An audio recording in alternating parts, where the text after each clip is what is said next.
ND के पास paper को solve करेंगे। वैसे मैंने अभी देखो, अभी मैं जो सॉल्व कराने जा रहा हूँ आपको 2005 से लेकर 2009 तक सॉल्व कराने जा रहा हूँ। अच्छा, 2010 से लेकर 2019 तक के जो पेपर हैं वो मैंने जो है वो यूट्यूब पे अपलोड किए हैं 10 से 19 तक।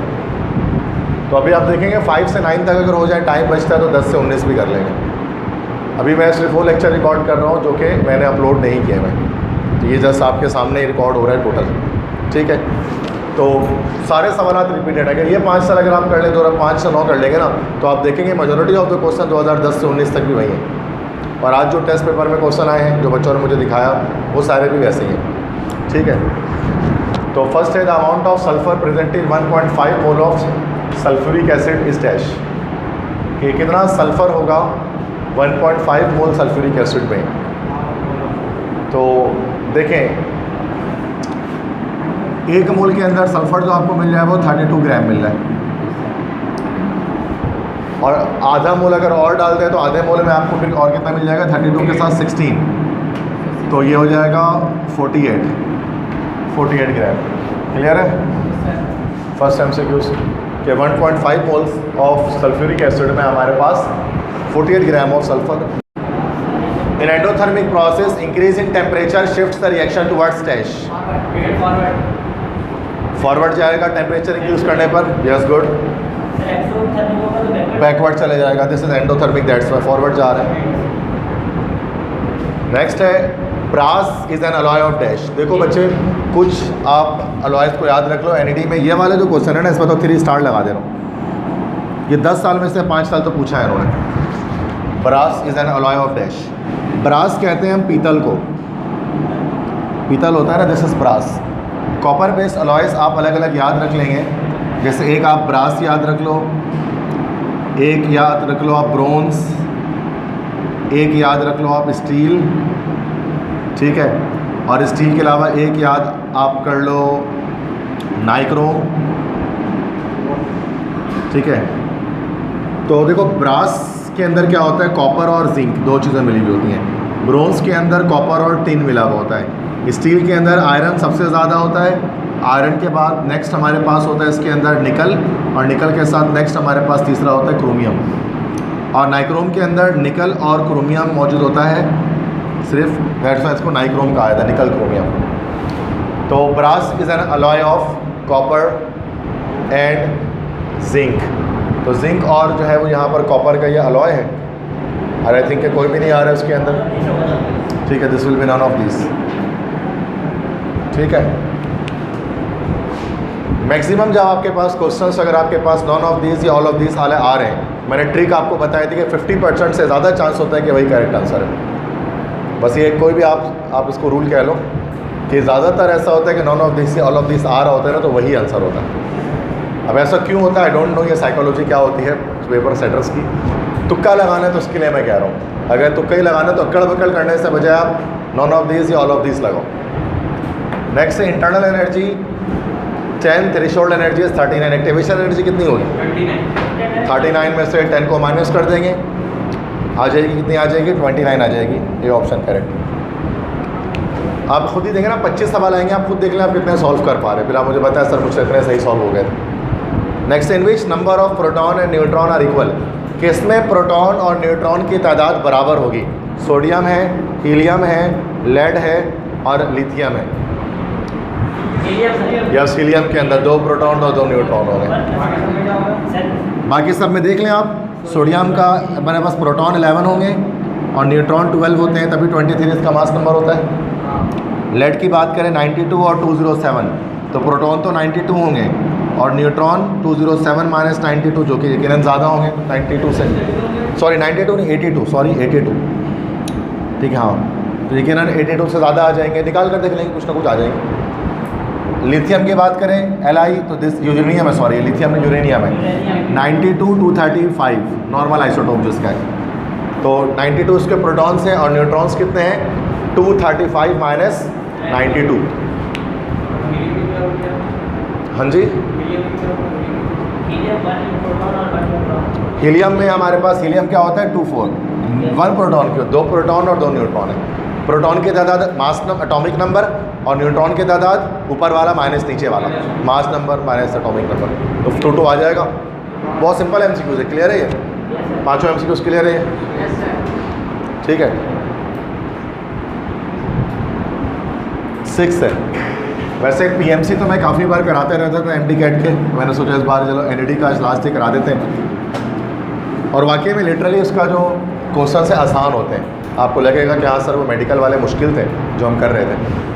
Sodium hexacyanocobaltate 3, what is the correct formula?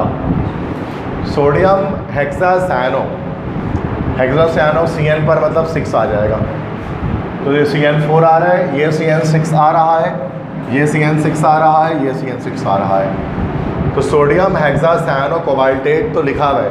Oxidation number 3 हम चेक कर लेते हैं किस में आ रहा है और किस में नहीं आ रहा है। चैप्टर 5 से ही डी ब्लॉक एलिमेंट्स, ठीक है। तो ऑक्सीडेशन नंबर चेक कर लेते हैं। देखो यहाँ पर +3 आ रहा है और ये -6 हो जा रहा है। तो एक साइनाइड का -1 होता है, 6 का -6 हो गया। तो यहाँ पर ये हमारे पास हो गया +3 आ जाएगा कोबाल्ट में। तो this will be the correct answer. बाकी सब में ऐसा नहीं हो रहा होगा। क्या मतलब?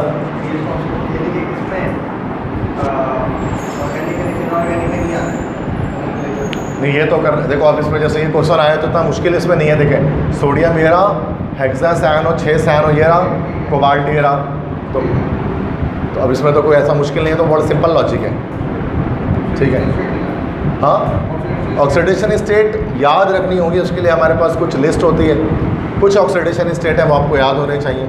लिगेंड्स की एक लिस्ट होती है, उस पर आप याद रख सकते हैं। सिंपल एलिमेंट्स की तो आपको याद ही होगी, 1 से लेकर 7 ग्रुप तक के +1 +2 +3 +4 -3 -2 -1 ये आपके पास होती है। उसके बाद कंपाउंड्स की है तो कंपाउंड्स की आप कुछ याद कर लो, ज़्यादा थोड़ी ना होता है। NO3 नाइट्रेटो, इसका -1, NO2 का -1, सल्फेट का -2, सल्फाइड का -2, फॉस्फेट का -3, अमोनियम का +1, बाइकार्बोनेट का -1, कार्बोनेट का -2, ठीक है, साइनाइड का -1, थायोसाइनाइड का -1। इतना तो याद कर ही सकते हैं, बस ये काफ़ी हो जाएंगे, ठीक है। तो एक ही क्वेश्चन अगर आ गया MCQ तो कर लेंगे। ऑक्सीडेशन नंबर निकालने के लिए next sp hybridisation is found in dash. sp hybridisation किस में होगी? मिथाइल में होगी, C2H2 में। Yes. Amount of sulphur in 1.5 mole of sulphuric acid, तो अभी ऊपर ही गया 48। एक ही ईयर में 2 बार एक ही MCQs आ गए, 1 में भी यही था और 8 में भी यही, ठीक है। हाँ तो दोनों दफा गलत हो सकता है। नेक्स्ट है which salt on dissolving in water produces hydrolysis. देखो जब भी ये सॉल्ट को वाटर में डाला जाता है तो या तो वो हाइड्रेशन तो वो हर सूरत में करता है, लेकिन हाइड्रोलिसिस हर सूरत में नहीं करता। हाइड्रोलिसिस वो सिर्फ उस सूरत में करेगा जब उसमें pH में कोई वेरिएशन आ रही होगी सॉल्यूशन के अंदर, pH में कोई चेंजिंग आ रही होगी, pH में कोई वेरिएशन आ रही होगी। सॉल्ट को पानी में डाला जाएगा और अगर वो स्ट्रॉन्ग एसिड और स्ट्रॉन्ग बेस बना ले तो इन दैट सिनेरियो क्या हो जाएगा कि वो हमारे पास न्यूट्रल सॉल्ट होगा और उसके अंदर हाइड्रोलिसिस नहीं होगी। चेक करना पड़ेगा। KCl है, पानी में डाला HOH में तो क्या बन गया? ये HCl बन गया और KOH बन गया। HCl स्ट्रॉन्ग एसिड होता है, हाइड्रोक्लोरिक एसिड। क्या KOH स्ट्रॉन्ग एसिड होता है? पोटेशियम स्ट्रॉन्ग बेस होता है, बिल्कुल होता है, पोटेशियम हाइड्रोक्साइड। तो ये हाइड्रोलिसिस नहीं कर सकता क्योंकि pH के अंदर चेंजिंग नहीं कर पाएगा, दोनों चीज़ें स्ट्रॉन्ग बन रही हैं। किसी एक चीज़ का वीक बनना ज़रूरी है हाइड्रोलिसिस के केस में। अमोनियम क्लोराइड को देख लेते हैं, प्लस कर दिया, वाटर में ऐड कर दिया, ठीक है। तो NH4OH और HCl, HCl एसिड में बना और बेस में बना अमोनियम हाइड्रोक्साइड।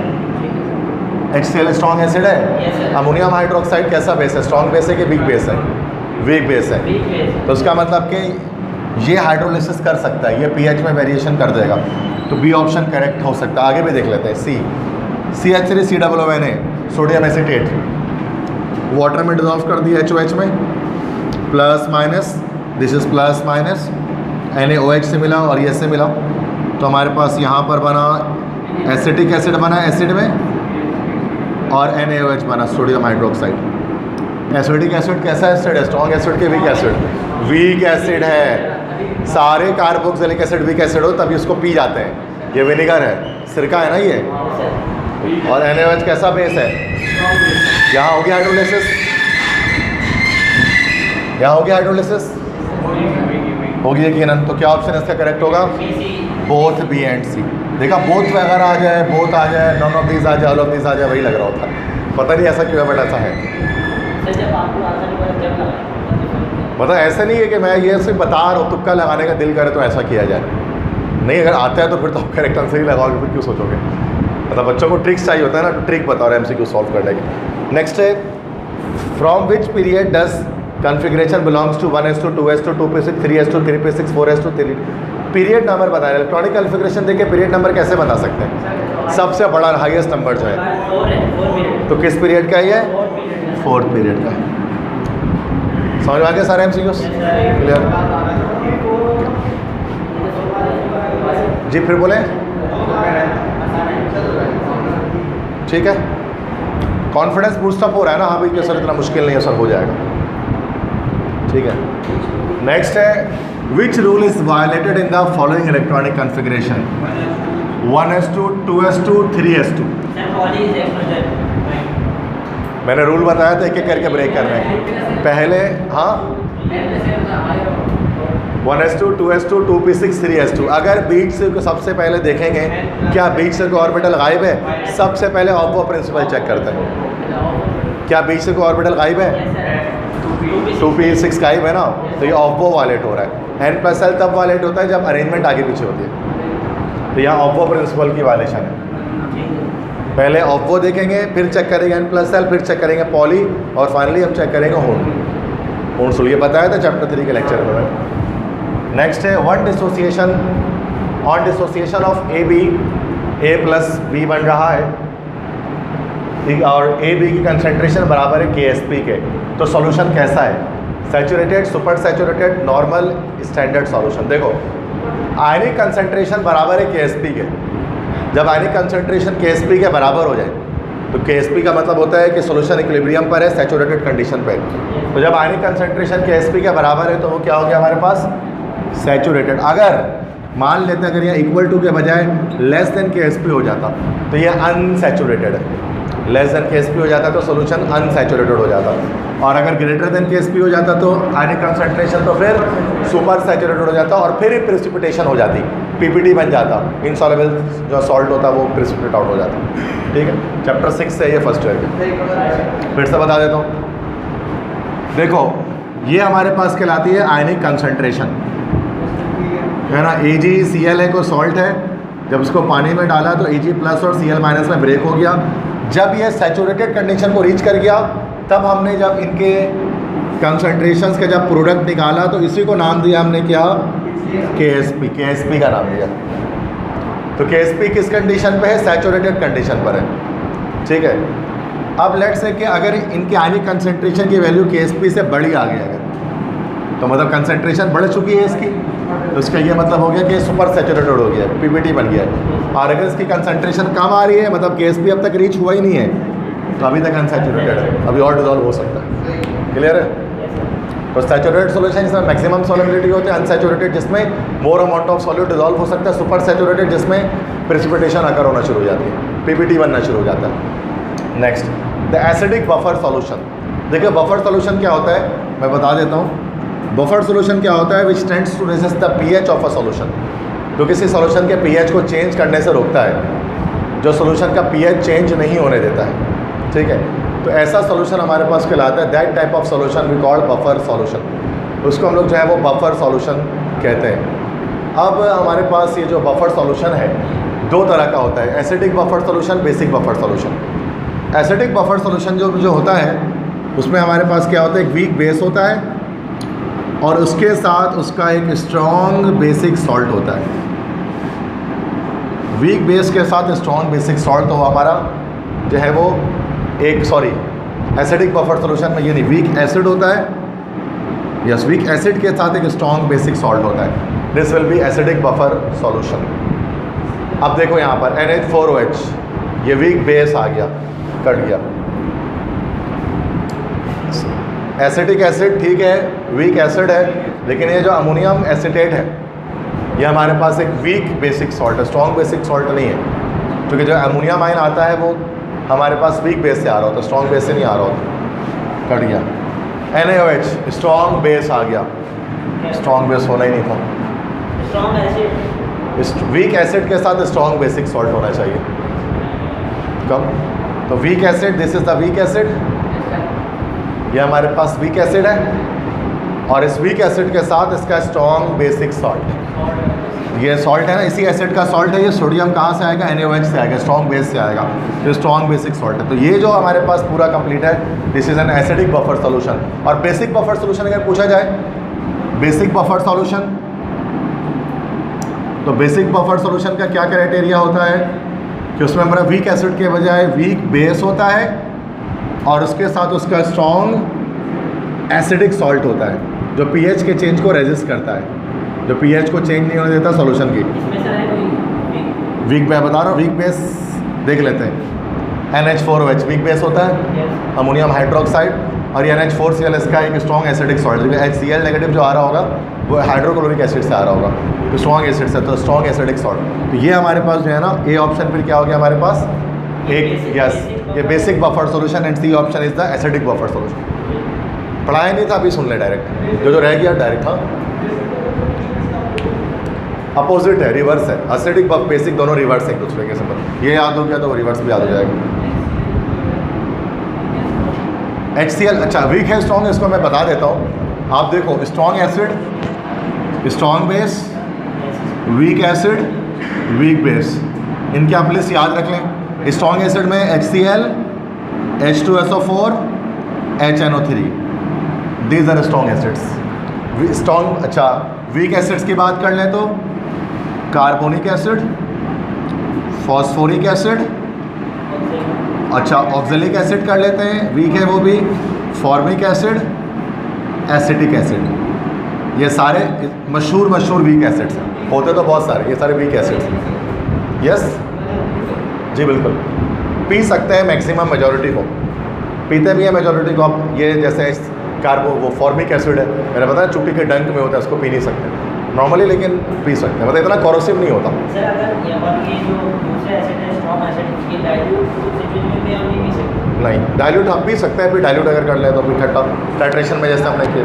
पीना ही क्यों है, पानी पी लो भाई, पानी पी ले, पानी पी ले। स्ट्रॉन्ग बेस की बात कर लो तो स्ट्रॉन्ग बेस में NaOH याद रख लो, KOH याद कर लो, और कैल्शियम हाइड्रोक्साइड, ये हमारे पास स्ट्रॉन्ग बेसिस है, ठीक है। वीक बेस की बात कर लें तो वीक बेस में हमारे पास आ जाएगा अमोनियम हाइड्रोक्साइड, आप याद रख लें, मैग्नीशियम हाइड्रोक्साइड याद रख लें आप, these are the weak bases, ठीक है। Strong acid, strong base, weak acid, weak base. अब इनके अलग अलग नेम भी देखो, नॉर्मल नेम तो आप जानते हैं, hydrochloric acid, sulphuric acid, nitric acid, sodium hydroxide, potassium hydroxide, calcium hydroxide. अब इनके हाइड्रोजन कार्बोनेट, अब इनके अलग अलग नाम भी होते हैं, जैसे HCl का नाम हमारे पास है तो सिंपल एक हाइड्रोक्लोरिक एसिड। H2SO4 का एक और नाम याद रखना पड़ेगा, oil of vitriol, oil of vitriol भी इसको कहते हैं, सल्फ्यूरिक एसिड को। नाइट्रिक एसिड का एक और नाम याद रख लें, एक्वा फोर्टिस, ओल्ड नेम इसके, एक्वा फोर्टिस भी इसी को कहते हैं। NaOH सोडियम हाइड्रोक्साइड तो है ही, कास्टिक सोडा भी है, ये कॉस्टिक सोडा याद रख लें। KOH पोटेशियम हाइड्रोक्साइड तो है ही, कास्टिक पोटैश भी है ये, caustic potash.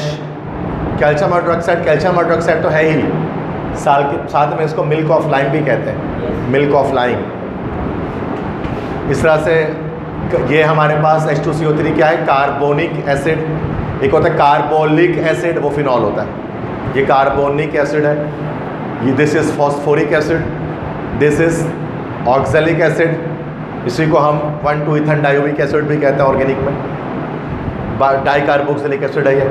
This is formic acid और methanoic acid, this is acetic acid और ethanoic acid, this is ammonium hydroxide and this is magnesium hydroxide. या जैसे ये था ना मिल्क ऑफ लाइम, ये होता है milk of magnesia, milk of magnesia. जैसे आज NAT के टेस्ट में आया था ना, baking soda, NaHCO3 is the formula of dash, तो बेकिंग सोडा को उसको हम लोग कह रहे होते थे, ठीक है। नेक्स्ट है 14 है the gas law, the gas obeys ideal behaviour. कौन सी गैस, गैस कब आइडियल बिहेवियर शो करती है। The gas obey ideal behaviour. Low pressure आएगा, लो प्रेशर और हाई टेम्परेचर पर वो आइडियल बिहेवियर शो कर रही होती है। यस, दैट इज़ फर्स्ट है हमारे पास। या डी है हाई टेम्परेचर है। Yes, high temperature low pressure पर गैसेस आइडियली बिहेव कर रही होती हैं। नॉन आइडियली कब बिहेव करती हैं? इसके रिवर्स कैरेक्टर पे, लो टेम्परेचर और हाई प्रेशर पर नॉन आइडियली, और आइडियल बिहेवियर उनका होता है गैसेस का हाई टेम्परेचर लो प्रेशर पर। Cl2O4 में ऑक्सीडेशन नंबर क्लोरीन की कितने निकलेगी भाई? देखिए -8 हो जाएगा ये ऑक्सीजन, 1 का -2, 4 का हो जाएगा -8, 2 से डिवाइड कर देंगे कितना आ जाएगा? 4 आ जाएगा। यस, बी ऑप्शन करेक्ट है, 4। पूछना है कुछ भी MCQ तो आप पूछ सकते हैं इसमें से, कोई कन्फ्यूजन इसके अंदर है? क्लियर है सारे? कोई भी बच्चा कोई भी पूछ सकता है, मैं डिटेल बता दूँ, ठीक है। Which one acts as nucleophile? Nucleophile nucleus lover. तो न्यूक्लियस लवर जो हमारे पास होता है दैट इज़ एक्चुअली प्रोटॉन, जो न्यूक्लियस लवर पॉजिटिव लवर जिनके पास इलेक्ट्रॉन खुद ज़्यादा होते हैं। तो यहाँ पर क्या होगा चारों में से? Yes, what you are saying? Benzene. Benzene असल में न्यूक्लियोफाइल होता है। न्यूक्लियोफाइल पर हमेशा कोई इलेक्ट्रोफाइल आकर अटैक करता है। और बेंजीन क्यों न्यूक्लियोफाइल होता है? क्या वजह होती है इसके न्यूक्लियोफाइल होने की? Because of the presence of 6 pi electron. 6 pi electron इसके पास होते हैं। बेंजीन के जब आप स्ट्रक्चर ड्रॉ करेंगे तो यहाँ पर आपको 3 जगह पर आपको डबल बॉन्ड्स मिलेंगे। तो 2 पाई इलेक्ट्रॉन इधर, 2 इधर और 2 इधर। पाई इलेक्ट्रॉन आराम से लॉस हो जाते हैं, इसलिए आराम से इलेक्ट्रॉन डोनेट कर सकता है बेंजीन। सो ये हमारे पास न्यूक्लियोफाइल है, और जो उस पर अटैक करेगा वो इलेक्ट्रोफाइल अटैक करता है। दैट्स वाई बेंजीन के जो कैरेक्टरिस्टिक रिएक्शन होते हैं वो इलेक्ट्रोफिलिक सब्स्टिट्यूशन रिएक्शंस होते हैं। नेक्स्ट 1:2:2p6 है ये। Which principle is followed? कौन सा प्रिंसिपल फॉलो किया गया? 1:2:2p6 कौन सा फॉलो हो रहा है? हुड्स तो फॉलो हो ही नहीं सकता, वो तो कहता है या तो ऑफ वो फॉलो हो रहा होगा। देखो यहाँ पर 1:2:2p6 2 रूल्स यहाँ पर है, तो यहाँ पर ऑफ वो प्रिंसिपल यहाँ पर फॉलो हो रहा है। अच्छा, ऑफ वो के साथ साथ ये थोड़ा सा एक इनकरेक्ट MCQs लगता है। मैंने बता दिया कि आंसर में आप ऑफ वो लगाएंगे, लेकिन ऑफ वो और n+l दोनों सेम रूल है। अच्छा, n+1 शायद लिख दिया इन्होंने ना, n+1 तो कोई रूल ही नहीं है ना, n+ यस, इसकी वजह से ऑफ वो प्रिंसिपल करेक्ट हो गया। यस, वैसे तो इसमें ऑटोबो लिखा हुआ है, ठीक है, तो ये टाइपिंग मिस्टेक होती है काफ़ी। तो ये चलो ए ऑप्शन करेक्ट है वैसे तो। नेक्स्ट है backward rate of reaction is this. Backward reaction जो हो रहा है उसका रेट 1.7 10 की पावर -4 है, केसी वैल्यू इतनी है। फॉरवर्ड रिएक्शन की स्पीड कब होगी? अच्छा, केसी की वैल्यू दी हुई है तो मतलब रिएक्शन इक्विलिब्रियम पर है। तो आपको बताना है कि फॉरवर्ड की स्पीड, अगर बैकवर्ड की स्पीड ये है तो फॉरवर्ड की स्पीड क्या होगी इक्विलिब्रियम पर? कॉमन सेंस का सवाल है, कॉमन सेंस का यही होगा। Yes, Wasil Usmani is right, 1.7 10 की पावर -4। क्यों? क्योंकि इक्विलिब्रियम पर फॉरवर्ड और बैकवर्ड की स्पीड सेम होती है, बराबर होती है। तो जिस स्पीड से बैकवर्ड रिएक्शन हो रहा होगा उसी स्पीड से फॉरवर्ड हो रहा होगा। बिना वजह आप लोग परेशान हो रहे हैं, मल्टी कैलकुलेशन कर रहे हैं। लॉजिक्स ही पूछे जाते हैं ना एप्टीट्यूड में। नेक्स्ट है 2-chloro-2-methyl-butane, the number of beta carbons are dash. 2-chloro-2-methyl-butane में बीटा कार्बन कितने होंगे? स्ट्रक्चर बनाना पड़ेगा। ब्यूटेन टोटल 4 कार्बन, 2 पर क्लोरो और 2 पर मिथाइल। अब beta carbon, this is the functional group. Functional group के साथ डायरेक्टली जो कार्बन अटैच होता है this is called alpha carbon, ठीक है। अल्फा कार्बन के साथ डायरेक्टली जितने भी कार्बन लगते हैं वो बीटा कार्बन। हमारे बीटा कार्बन 1 2 एंड 3, तो 3 बीटा कार्बन इसके अंदर आ रहे हैं। गैमा कार्बन कितने इसके अंदर है? गैमा कार्बन सिर्फ एक ही है, this one is called the gamma. जो बीटा से डायरेक्टली अटैच होता है वो गैमा कार्बन है, ठीक है। अल्फा कार्बन 1 है, बीटा 3 है और गैमा जो है वो 1 है। जो फंक्शन ग्रुप से डायरेक्टली अटैच है वो अल्फा, जो अल्फा के साथ अटैच है वो बीटा, और जो बीटा के साथ अटैच है वो गैमा, ठीक है। क्लियर है? अच्छा, नेक्स्ट है 20 beta elimination point of phenol is dash. Point of phenol is dash beta elimination reaction. तो बेटा बीटा एलिमिनेशन रिएक्शन जो है ना वो फिनॉल करता ही नहीं है, फिनॉल सब्स्टिट्यूशन कर रहा होता है। बीटा एलिमिनेशन जो है ना वो हमारे पास वो अल्काइल हैलाइड कर रहा होता है, RH। तो यहाँ पर आंसर क्या आ गया? नन। जब नहीं समझ में आया तो नन मतलब लग रहा है ना पॉइंट ऑफ फिनॉल इस, मतलब नहीं पता क्या है ये, ऐसे मैंने बताया कि नन लगा दिया। वैसे कॉन्सेप्ट ये है कि एलिमिनेशन रिएक्शन सिर्फ अल्काइल हैलाइड करता है। मिक्स कर दिया गया है, तो तभी इसमें कोई गलती कुछ ना कुछ आ रही है उसके अंदर। फिर आप बताएं आपके पास क्वेश्चन रियल है तो उसका दिखाएं नंबर। अच्छा आपके पास आंसर्स लिखे हैं पहले से। In beta elimination the hydrogen moves from dash carbon. अच्छा दिस इज, तो बीटा कार्बन से मूव करता है। और the boiling point of phenol, अच्छा दो को मिक्स करके लिख दिया गया। यहाँ पर तो गलत है फिलहाल ये क्वेश्चन, क्योंकि पॉइंट ऑफ फिनॉल नहीं। अगर हाँ अगर सवाल ये कह दें कि फिनॉल में बीटा एलिमिनेशन कैसे होती है तो नन ही होना है, क्योंकि फिनॉल में बीटा एलिमिनेशन नहीं होती। फिनॉल सब्स्टिट्यूशन कर सकता है क्योंकि एरोमेटिक रिंग है। ठीक है, वैसे आपने सही कहा कि वहाँ पर ये टाइपिंग में मिस्टेक है। ठीक है, नेगेटिव पब्लिसिटी हो रही है। अच्छा नेक्स्ट है A9 move towards dash. A9 किस तरफ मूव करता है भाई? एनाइन बोलते हैं इसलिए कि वो कहाँ मूव करता है? एनोड की तरफ मूव करता है। कैटायन कैथोड की तरफ मूव करता है। सिंपल है ना। एनाइन मूव किस तरफ करता है? Anode cathode cation both A and B. तो एनाइन एनोड की तरफ मूव करेगा। एनाइन पे चार्ज कैसा होता है? नेगेटिव चार्ज होता है, और है ना एनाइन नेगेटिव चार्ज पार्टिकल है। नेगेटिव चार्ज आएगा ना, पॉजिटिव चार्ज तो कैटायन होता है, कैट्स हैव पॉज। और एनोड पर खुद कौन सा चार्ज होता है? एनोड कौन सा इलेक्ट्रोड होता है? पॉजिटिव इलेक्ट्रोड का नेगेटिव इलेक्ट्रोड? पॉजिटिव इलेक्ट्रोड, तभी अपोजिट चार्ज से अट्रैक्ट कर रहे होते हैं। तो एनाइन पे चार्ज नेगेटिव होता है और एनोड पर चार्ज पॉजिटिव होता है। कैटायन पर चार्ज पॉजिटिव होता है और कैथोड नेगेटिव इलेक्ट्रोड होता है। सही है, इलेक्ट्रोकेमिस्ट्री के अकॉर्डिंग। नेक्स्ट है the boiling point of phenol. देखो भाई वाटर से कमी होगी, जितने भी ऑर्गेनिक कंपाउंड से वाटर से कम होनी है। वाटर की कितनी है? 100 है। तो 100 से कम जो भी है लगा दो, कोई रट्टा नहीं लगाना, सिंपल कॉन्सेप्ट। जितने भी ऑर्गेनिक कंपाउंड है सबके वाटर से कमी होती है 100 से कम। A certain compound gives 3.6 gram of carbon and 4.6 gram of oxygen. What is the molecular formula of compound? एक कंपाउंड है 3.6 ग्राम कार्बन दे रहा है, 6 ग्राम ऑक्सीजन दे रहा है उसके अंदर है, तो वो कंपाउंड कौन सा है? निकालना पड़ेगा उसको। परसेंटेज निकालने के पहले 3.6 upon total mass. Total mass लेंगे नहीं, परसेंटेज। यहाँ पर परसेंटेज जो निकालनी है कह रहे हैं कंपाउंड है। अच्छा ये क्वेश्चन सही है, O2 ही लिखा हुआ है इसके अंदर, 4.6 gram of O2।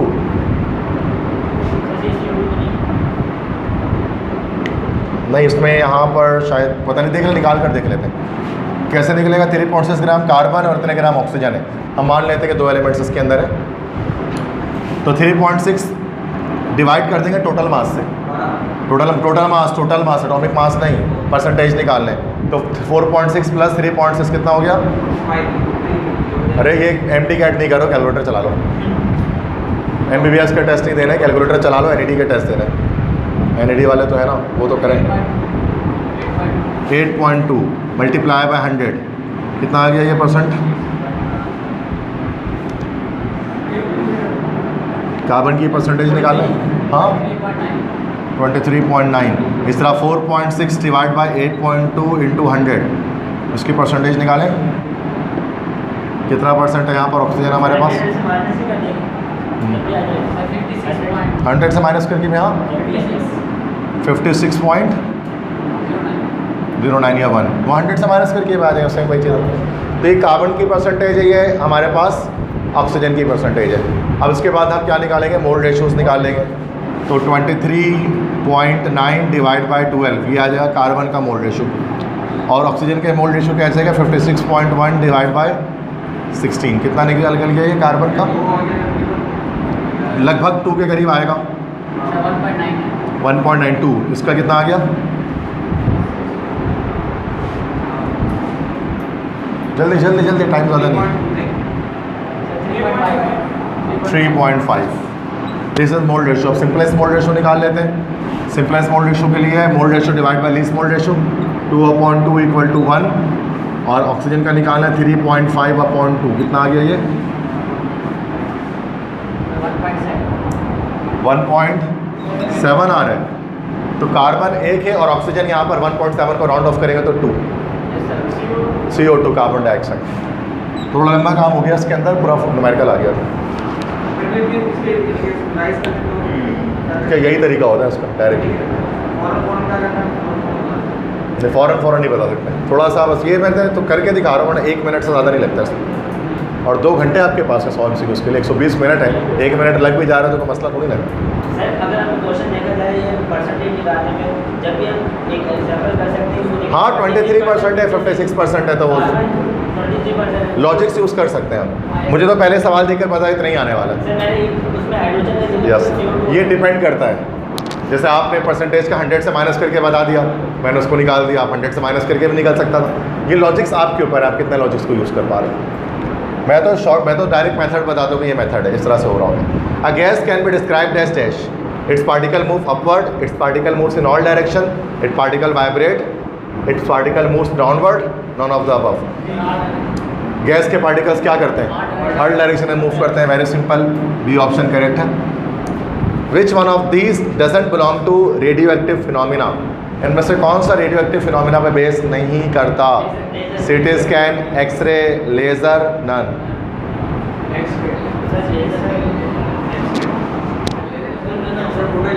None of these, but because इन सब में कहीं पर भी रेडियो एक्टिव रेज इस्तेमाल नहीं होते। एक्सरे को रेडियो एक्टिव रेडिएशन नहीं है, एक्सरे एक अलग रेज है, अल्फ़ा बीटा गैमा में से नहीं है। लेज़र अल्फ़ा बीटा गैमा में से कोई रे नहीं है। सीटी स्कैन जो होता है नॉर्मली बॉडी का, उसके अंदर कोई रेडिएशन अल्फ़ा बीटा गैमा जैसे इस्तेमाल नहीं की जा रही होती। इनमें से कोई भी रेडियो एक्टिविटी का फिनोमिना नहीं है, जिसमें अल्फ़ा बीटा गैमा की एमिशन होती है और कोई रे नहीं निकलता। क्लियर है, तो ये गलत बताया आपने। नेक्स्ट है, अच्छा ये देखो 2007 के तो 25 2009 के हो गए, समझ में आ गए सारे। तो मतलब आप इसमें से आपको लग रहा है अगर आप 20 पिला पा रहे हैं, 20-22 के करीब, 20, 21, 22 तो इनफ होता है। अगर आपको लग रहा है 20 तो मैंने सही बताए हैं, तो ये भी कोई गलत नहीं है ये। हाँ 5 नन वाले आ गए तो चलो फिर और अच्छा हो गया। मतलब आप खुद काउंट करते रहे कि सर 20 तक तो मैं सही बता रहा हूँ, 5 से ऊपर की गलती की गुंजाइश नहीं है, 5 से ऊपर गलती नहीं करनी है, 20 तक लाना है मैक्सिमम। तो क्या अगर 20-20 करके करो तो 80 मार्क्स तक आप जो है ना पहुँचोगे, 5-5 कटा के 80 मार्क्स तक में इनफ है। अगर आप A ग्रेड भी बनाते हो तो आपको सॉफ्टवेयर इंजीनियरिंग वगैरह में हो सकता है आराम से, जो आपको बेस्ट फील्ड चाहिए NID के अंदर। नेक्स्ट है विच of the following has the shortest bond length. सबसे शॉर्टेस्ट बॉन्ड लेंथ किस में, मैंने कौन से सिंगल डबल ट्रिपल कौन से बॉन्ड में होती है। सबसे शॉर्टेस्ट ट्रिपल बॉन्ड के अंदर होती है। तो ट्रिपल बॉन्ड कहाँ है इन सब में से, सी ऑप्शन में है, इथाइन है या C2H2 इसके अंदर। 1500 calorie of heat is added to a system, मतलब पॉजिटिव में, and 200 calorie of work is done by the system. Work done by the system भी पॉजिटिव होता है। The change in internal energy is dash, change in internal energy हमारे पास कितनी होगी। देखो बच्चे ये सिंपल, इसको लॉजिक इसका आप सॉल्व कर सकते हैं। या तो 1500 में से 1200 200 ऐड हो रहा होगा, या तो माइनस हो रहा होगा। माइनस करते हैं तो देखो 1500 और 200 1700 तो हो नहीं सकता, है ही नहीं ऑप्शन में। माइनस हो रहा होगा, 1500 में से 200 माइनस करें कितना हो गया 1300 कैलोरी। डायरेक्ट मैं उस पॉजिटिव नेगेटिव पे नहीं जा रहा, बिना सॉल्व के डायरेक्ट बता सकते हैं। हाँ अगर ऐसा हो रहा होता है कि नहीं हो रहा होता तो फिर फॉर्मूला लगाना पड़ता है ना, Q = ΔE + W, फिर हम इससे भी निकाल लेते, फर्स्ट लॉ ऑफ थर्मोडायनेमिक्स जिसको कहते हैं। डायरेक्ट पढ़ना निकाल लो, 5 सेकंड के अंदर, फिर यही फॉर्मूला लगाते हैं। सिंपल है, देखो Q = ΔE + W है, तो ΔE हमारे पास बराबर हो गया Q - W। ठीक है, Q - W, ये हमारे पास 1500 हो गया Q, heat is added to the system, और वर्क डन कितना हो रहा है 200 कैलोरी हो रहा है, 200 कैलोरी हो रहा है, और प्लस में हो गया तो माइनस फॉर्मूले का और या प्लस का 200, तो ये हो गया 1500 - 200, ये वही उठ के आ गया आपके पास 1300 कैलोरी।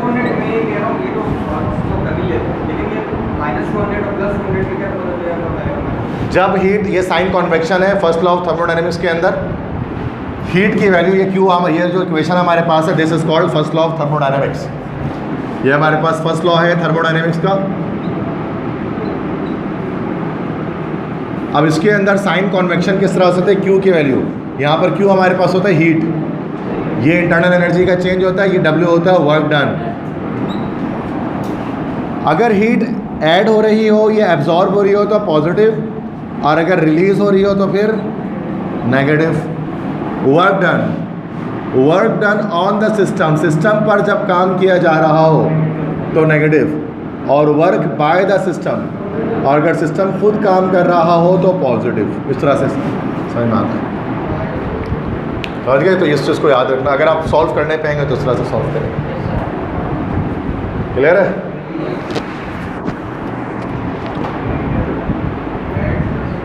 वायर है, आई थिंक हमारे हो गई वायर है तो कुछ नहीं है। सर प्रोटॉन जो होता है हमारे क्या होता है? Electrons, protons, photons. फोटॉन्स होते हैं, यस बिल्कुल, बिकॉज वो इलेक्ट्रोमैग्नेटिक वेव्स होते हैं। इन्होंने कह दिया फोटॉन, मेरे लिहाज से कॉन्सेप्चुअल मिस्टेक है यहाँ पर। क्वांटा होते हैं वो, फोटॉन सिर्फ लाइट के होते हैं, विजिबल रेंज पे जो होते हैं, कोई मसला नहीं, लेकिन फोटॉन लगा देते हैं। क्योंकि पास पेपर के अंदर भी गलतियाँ होती हैं, एनईडी वाले गलत सवाल लिख दे देते हैं, ठीक है, कॉन्सेप्चुअली क्वांटा होना चाहिए सर। नेक्स्ट है 20 gram active mass of NaOH is dissolved in 500 ml of water, find capital M। Molarity मालूम करनी है। मोलैरिटी का सिंपल फॉर्मूला होता है, मोलैरिटी बराबर है mass into 1000 divide by molecular formula mass into ml। This is the formula of finding molarity. Values put कर देते हैं। मास हो गया हमारे पास 20 ग्राम, 1000 इसका कांस्टेंट आ गया, MFM NaOH का निकल जाता है कितना 40, और डिवाइड कर देना, मल्टीप्लाई किसके अंदर 500 से, ठीक है, सिंपल है। एक जीरो यहाँ कटा, ये जीरो कट, ये जीरो ख़त्म, ये जीरो ख़त्म, ये जीरो ख़त्म, ये जीरो ख़त्म। तो यहाँ पर 5 1 ज़ा 5, 5 4 ज़ा 20 और 4 4 कट गया, क्या बच गया? सिर्फ 1, तो 1 मोलर। सही है, समझ में आ गया फॉर्मूला? इस फॉर्मूले से मोलरिटी कैलकुलेट की जा सकती है किसी भी चीज़ की। MFM molecular formula mass, molecular mass it is, NaOH का मॉलिक्यूलर मास है ये 23 + 16 + 1 40, सही है। MFM कहता है, चूँकि मैं कैपिटल M नहीं लिख सकता था, तो यहाँ कैपिटल M मैं मोलरिटी को शो कर दे रहा हूँ, दैट्स वाई। तो कन्फ्यूजन हो जाती, यहाँ पे भी M, यहाँ पे भी M देखकर, वरना मोल के अंदर हम कैपिटल M लिख देते हैं डायरेक्टली, ठीक है। नेक्स्ट है glucose and fructose are which isomers? कौन से आइसोमर्स होते हैं? Functional group isomer. और थोड़ा सा देख लो, ग्लूकोज और फ्रक्टोज का फॉर्मूला सेम होता है। क्या फॉर्मूला होता है? C6H12O6। ग्लूकोज में कौन सा फंक्शनल ग्रुप होता है? ग्लूकोज में कौन सा फंक्शनल ग्रुप होता है? होता है कौन सा फंक्शनल ग्रुप? ग्लूकोज में हमारे पास एल्डिहाइडिक ग्रुप होता है, और फ्रक्टोज में हमारे पास जो ग्रुप होता है कीटोनिक ग्रुप होता है, कीटोन होता है। इसीलिए ग्लूकोज को हम लोग एल्डोस भी कहते हैं, Eldhose sugar, chapter 10 secondary chemistry. और फ्रक्टोज को हम लोग कीटोस भी कहते हैं, एल्डोस शुगर, कीटोस शुगर, ठीक है। तो ये हमारे पास फंक्शनल ग्रुप आइसोमेरिज्म है। फंक्शनल ग्रुप आइसोमेरिज्म कब आती है? जब दो कंपाउंड्स के फॉर्मूले सेम होते हैं, लेकिन स्ट्रक्चर अलग होता है। स्ट्रक्चर क्यों अलग होते हैं? Due to the attachment of different functional groups. इसमें एल्डिहाइडिक ग्रुप इसमें अटैच है, इसमें कीटोनिक ग्रुप अटैच है। इसके लिए तो अब तो टाइम नहीं है कि आप कंप्लीट करें वो स्ट्रक्चर, चैप्टर 10 के वो लेक्चर देखें, बट जो हमारे पास देखेंगे ना, जो हमारे पास ग्लूकोज होता है ना, उसमें ये वाला ग्रुप होता है 1 2 3 4 5 6, और ये OH की अटैचमेंट हो रही है हर तरफ।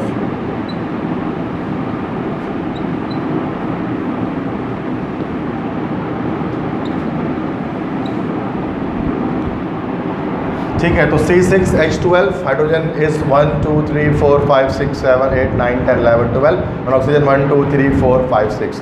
This is C6H12O6 and here you can see कि ये पॉलीहाइड्रोक्सिल कंपाउंड है। कार्बोहाइड्रेट्स पॉलीहाइड्रोक्सिल कंपाउंड होते हैं, और हमें यहाँ पर आप देख सकते हैं कि एल्डिहाइडिक ग्रुप भी मौजूद है। ये ग्लूकोज है, एल्डोस। अब अगर हम बात करेंगे फ्रक्टोज की, तो this one is fructose 1 2 3 4 5 6 OH OH OH OH OH hydrogen hydrogen hydrogen hydrogen, ठीक है। ये भी C6H12O6 है, लेकिन यहाँ पर देखिए आप, ऊपर जो फंक्शनल ग्रुप अटैच है वो एल्डिहाइड नहीं है, this is actually ketone, ketonic group मौजूद है, कार्बोनिल के साथ रेडिकल अटैच्ड। दैट्स वाई यहाँ पर क्या है कि ग्लूकोज और फ्रक्टोज एक दूसरे के फंक्शनल ग्रुप आइसोमर्स हैं, समझिए। तो ये सिंपल डिटेल बता दी मैंने पुलिस को। तो छठे MCQ उस पर फिर आते हैं। The oxidation state of chlorine in NaOCl। NaOCl के अंदर क्लोरीन की ऑक्सीडेशन स्टेट या ऑक्सीडेशन नंबर कितनी है? निकालनी पड़ेगी। क्लोरीन की निकालनी है, ऑक्सीजन की +1, सोडियम की +1 और ऑक्सीजन की -2।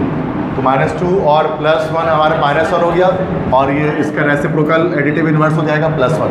इन्वर्स लिख देते हैं ना, तो +1 इज द करेक्ट आंसर, ठीक है। Next which of the following pairs are isomorphous. Isomorphous कौन से पेयर होते हैं? डिफरेंट कंपाउंड के सेम स्ट्रक्चर।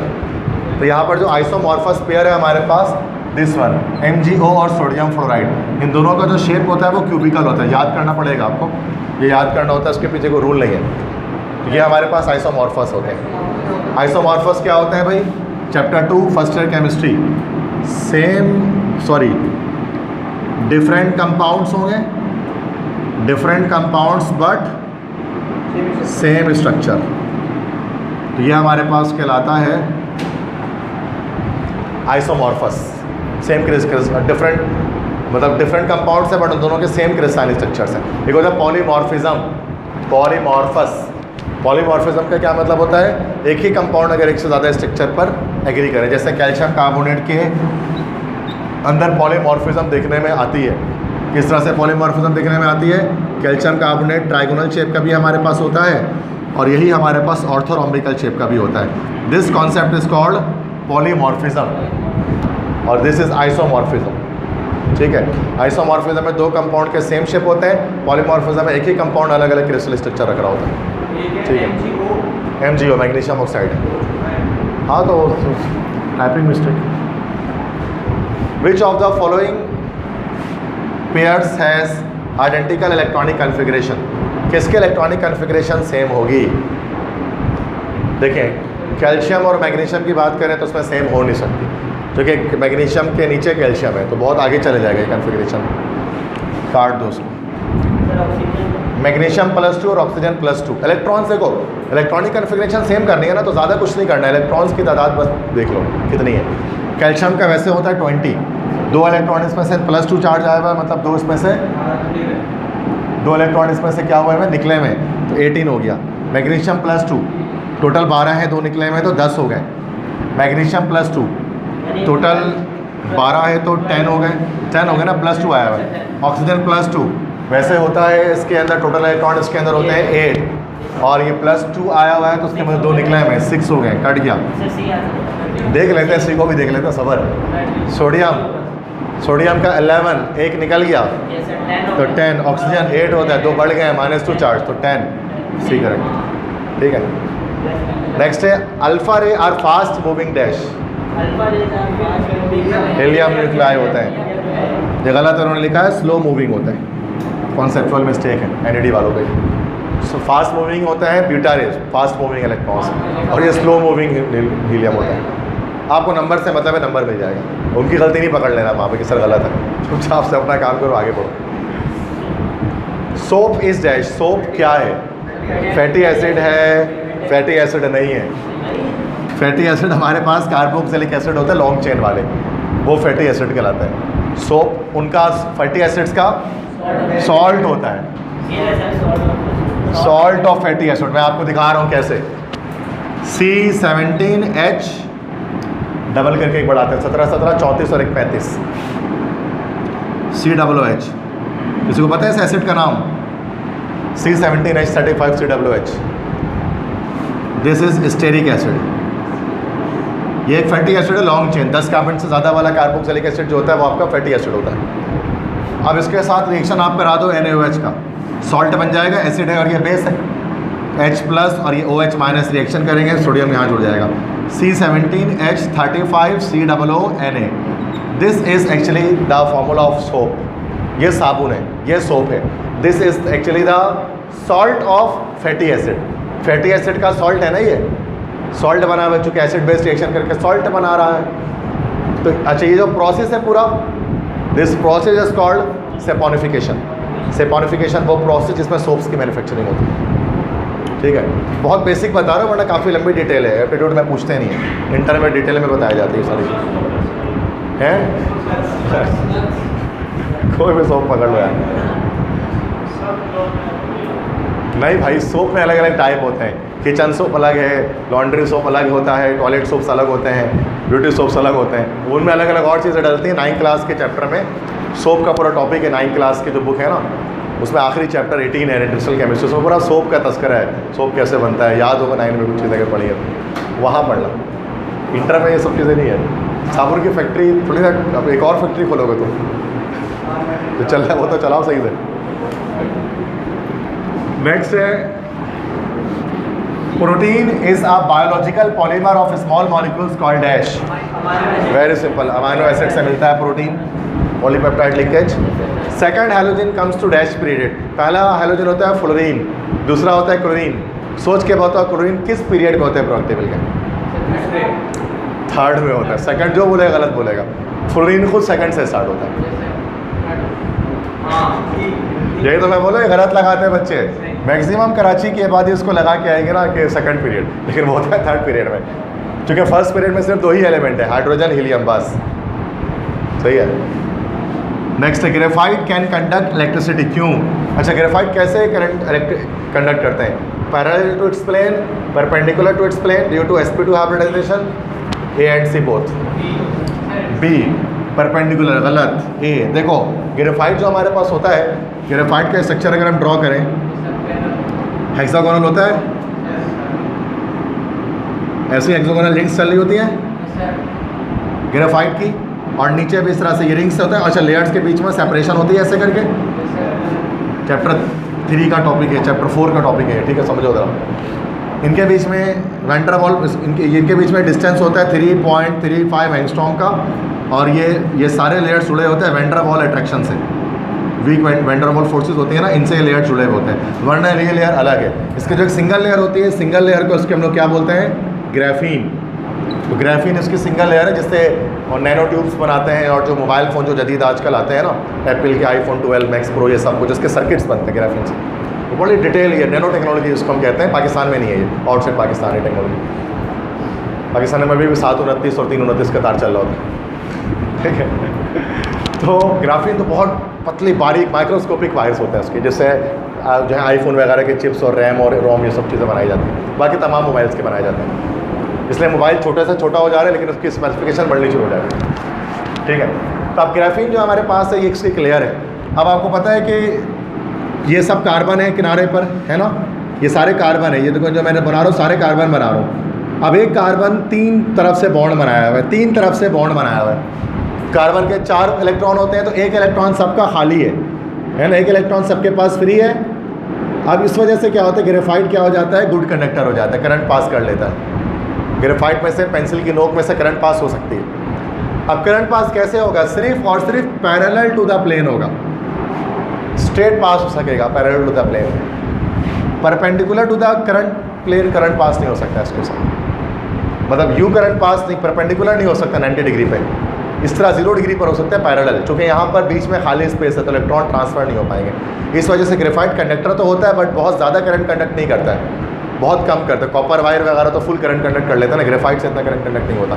इसी वजह से इलेक्ट्रॉनिक सर्किट बनाते हैं उससे, ताकि कम से कम करंट जो है वो ट्रांसफ़र किया जाए डिफरेंट सर्किट्स में, डिफरेंट जगहों पर। तो ये पैरेलल ट्रांसफ़र हो जाता है, परपेंडिकुलर ट्रांसफ़र नहीं होता करंट। तो ये parallel to its plane conduct electricity होती है। अच्छा, ये बिहेवियर पूरा कहलाता है एक चीज़, क्रिस्टलाइन सॉलिड में एक चीज़ देखी जाती है कि उनका अलग अलग एक्सिस पे अलग अलग बिहेवियर होता है। इसी को हम लोग बोलते हैं आइसोट्रोपिक बिहेवियर, आइसोट्रोपिक नेचर। तो जो क्रिस्टलाइन सॉलिड होते हैं वो आइसोट्रोपिक नेचर के होते हैं, अलग अलग एक्सिस पर उनकी फिजिकल प्रॉपर्टी अलग अलग हो रही होती है। और जो अमरफस सॉलिड होते हैं वो कैसे होते हैं? सॉरी, गलत बोल दिया मैंने, उल्टा बोल दिया। क्रिस्टलाइन होते हैं एनाइसोट्रोपिक, एनाइसोट्रोपिक नेचर के, इसमें अलग अलग एक्सिस पर अलग अलग प्रॉपर्टीज आ रही होती हैं। और अमरफस सॉलिड्स कैसे होते हैं? सारे आइसोट्रोपिक होते हैं, उनमें तमाम एक्सिस पर फिजिकल प्रॉपर्टीज सेम रहती हैं। अब ये प्लास्टिक, अब ये मार्कर है, प्लास्टिक से बना हुआ है। अब प्लास्टिक से बना हुआ अमरफस होता है प्लास्टिक, ये आइसोट्रोपिक है। अब इसमें तुम कहीं से भी करंट पास करो, parallel, perpendicular, X Y Z, किसी एक्सिस से कहीं करंट पास करोगे। समझ में आ गई बात? तो ये चैप्टर 2 है, ये डिफरेंस बिटवीन क्रिस्टलाइन सॉलिड और अमरफस सॉलिड, वहाँ से ये बात आई। तो एक ही MCQ उसके अंदर काफ़ी बातें मैंने आपको बता दी याद रखने के लिए। नेक्स्ट है cathode rays experimental confirm the present of dash. Cathode rays से इलेक्ट्रॉन्स की प्रेजेंस, वैसे प्रोटॉन की भी पता लगी थी इसी से। कैथोड नहीं, वो एनोड रेस कहलाते थे फिर वो। यस, थोड़ी सी उसमें हाँ परफोरेशन जब कर दी जाएगी तो दैट केस जब, ठीक है। The number of significant figure in this, यार बड़ा सिंपल है, बताएं इस नंबर में सिग्निफिकेंट फिगर कितने हैं? शुरू के जीरो नॉन सिग्निफिकेंट है, 1 2 3 4 5, ये आखिरी का जीरो नॉन सिग्निफिकेंट है। कितने हो गए? 5 हो जाएंगे, ठीक है, क्लियर है? आसान है सारे। कुछ पूछना है किसी को? आगे बढ़े। तो ये अगले 5 MCQs आ गए सामने आपकी स्क्रीन पर कि विच of the following has the highest rate of diffusion. सबसे फास्टेस्ट कौन से गैस डिफ्यूज करेगी? जो सबसे हल्की होगी। तो ऐसे ही बता दो यार, क्या है सबसे हल्की गैस कौन सी है? CH4 16, अमोनिया 17 हो जाएगा ये। D clear. ग्राम्स को क्या कहता है? जो हाइलाइटर्स गैसेस होती हैं वो फास्टेस्ट डिफ्यूज कर रही होती हैं। Aqua regia chapters 4 second year chemistry, किस चीज़ का मिक्सचर है? 2 एसिड्स का, HCl और HNO3। रेशो क्या है? 3:1। तो HCl3 और HNO3 1। HCl 3 होता है और नाइट्रिक एसिड 1 होता है, कम होता है ना नाइट्रिक एसिड। तो HCl3 HNO3 1। तो ये इसको क्या ए और से सेम है क्या? नहीं, डाइल्यूट आया हुआ इसके अंदर। दोनों कैसे लेते हैं? HCl और दोनों कंसनट्रेटेड होता है। तो ये हमारे पास सी ऑप्शन है, एक्वा रीजिया। एक्वा रीजिया को हम लोग एक और नाम देते हैं रॉयल वाटर। इसके बारे में सबसे खास बात क्या है? It can dissolve gold. ये गोल्ड को भी डिजॉल्व कर लेती है अपने अंदर। और ये कैसे बनाते हैं? 2 कंसनट्रेटेड एसिड का मिक्सचर है ये, hydrochloric acid and nitric acid, which are mixed in the ratio of 3:1। ठीक है। अच्छा, इसके अंदर से ऐसा क्या निकलता है जिसकी वजह से सॉल्युबिलिटी हो जाती है गोल्ड की? नेसेंट क्लोरीन की। यस, ये नेसेंट क्लोरीन या एटॉमिक क्लोरीन निकालता है। ये नेसेंट क्लोरीन क्या करता है? गोल्ड को डिजॉल्व कर लेता है। ये उसकी अगर मैकेनिज्म पे अगर हम आएंगे तो ऑक्सीडेशन इज टेकिंग प्लेस। किस में ऑक्सीडेशन हो रही है? ऑक्सीडेशन का मतलब क्या होता है? चार्ज का बढ़ना कि चार्ज से घटना? ऑक्सीडेशन। रिडक्शन मतलब होता है रिड्यूस, रिड्यूस मतलब कम होना। ऑक्सीडेशन मतलब इंक्रीज इन चार्ज, चार्ज का बढ़ जाना। बताओ चार्ज किस में बढ़ रहा है? चार्ज किस में बढ़ रहा है? पहले वाले में तो बढ़ ही रहा है, +2 से +7 जा रहा है। बाकी तो नहीं हो रहा, बाकी तो नहीं, चार्ज नहीं बढ़ रहा। चेक करो, -7 से +1 बढ़ तो रहा है। इसमें भी बढ़ रहा होगा फिर तो -2 से -1। ऑल ऑफ दिस ऐसे ही बोलोगे तुम लोग, यही होगा। नेक्स्ट है, for the given reaction in which direction does the equilibrium move by increasing pressure. For the नहीं भाई, जरूरी नहीं होता है। For the given reaction in which direction does the equilibrium move by increasing pressure. इस reaction में pressure बढ़ाएंगे तो रिएक्शन फॉरवर्ड जाएगा कि बैकवर्ड जाएगा? प्रेशर बढ़ाने से। अनबैलेंस्ड है, वेबर प्रोसेस है, तो क्या करेंगे? प्रेशर बढ़ाएंगे तो रिएक्शन फॉरवर्ड जाएगा, ये फॉरवर्ड डायरेक्शन। मोल्स देखेंगे ना, 2 मोल 4 मोल। अगर रिएक्टेंट के मोल ज़्यादा है तो हाई प्रेशर पे फॉरवर्ड। कौन सा प्रिंसिपल है ये? कौन सा प्रिंसिपल है ये? ली चैटलियर प्रिंसिपल है। ठीक। Chapter 6 first year chemistry. The pH of strongly alkaline solution में बी डैश। देखो pH के बारे में याद रखना है। 7 pH किसका होता है? न्यूट्रल। 0 से लेकर 7 के बीच में क्या होता है? एसिड। 7 से 14 तक। तो अगर कोई स्ट्रांगली अल्कलीन सोल्यूशन है तो उसका pH क्या होना चाहिए? 7 से 14 के बीच में 13 होनी चाहिए ना। जितना आगे बढ़ते रहेंगे स्ट्रॉन्ग आते रहेंगे। 13 या 14 स्ट्रॉन्ग बेस की, 0, 1, 2 स्ट्रॉन्ग एसिड की। अल्कलाइन मतलब होता है basic. Alkaline and basic both are same words. अरबी ज़बान में अल्कली कहते हैं, इंग्लिश में बोलते हैं बेस। अल आ गया ना, अल जब आ गया तो अरबिक है, चाहे वह एल्गोरिथम हो, अलजेब्रा हो, अल्कली हो, अल्केमी हो, अल्केमिस्ट हो, अल पाकिस्तान। तो अल जब आ जाता है तो मतलब अरबिक ले लो। अलजेब्रा वगैरह सब अरबिक से निकला, इंग्लिश वर्ड थोड़ी ना।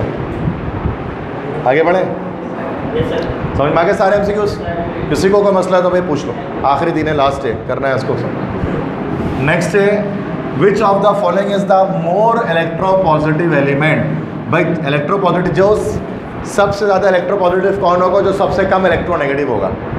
पूरे प्रोडक्ट टेबल में सबसे लीस्ट इलेक्ट्रोनेगेटिव एलिमेंट कौन सा है? सीजियम है। तो सबसे ज़्यादा इलेक्ट्रोपॉजिटिव वही हो गया। सीजियम दिख रहा है? CS। क्योंकि इलेक्ट्रोनेगेटिविटी, इलेक्ट्रोपॉजिटिविटी, ये दोनों के दोनों रेसिप्रोकल टर्म्स हैं। नेक्स्ट है, the element have the lowest IP। सबसे कम आयनाइजेशन पोटेंशियल किसकी होगी?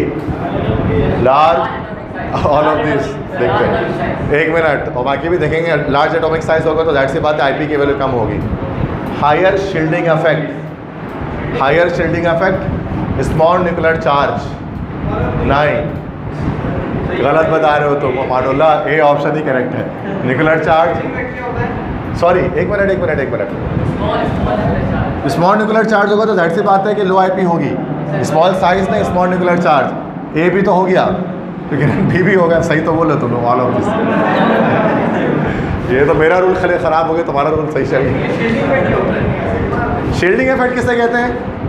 शील्डिंग इफेक्ट का ये मतलब होता है कि जब शेल्स की तादाद बढ़नी शुरू हो जाती है ना, तो शील्डिंग इफेक्ट क्रिएट होना शुरू हो जाता है, तो उसको higher shielding. Small nuclear charge जो प्रोटॉन्स होते हैं, जितने कम प्रोटॉन्स होंगे उतने ज़्यादा इलेक्ट्रॉन को आप आराम से निकाल सकेंगे। 45 gram of water contains as many particles as contained by 25 gram of element X. The relative mass of X is dash. कह रहे हैं कि 45 ग्राम पानी में उतने ही पार्टिकल जितने 25 ग्राम एक एलिमेंट X में है, तो रिलेटिव मास X का कितना हो जाएगा?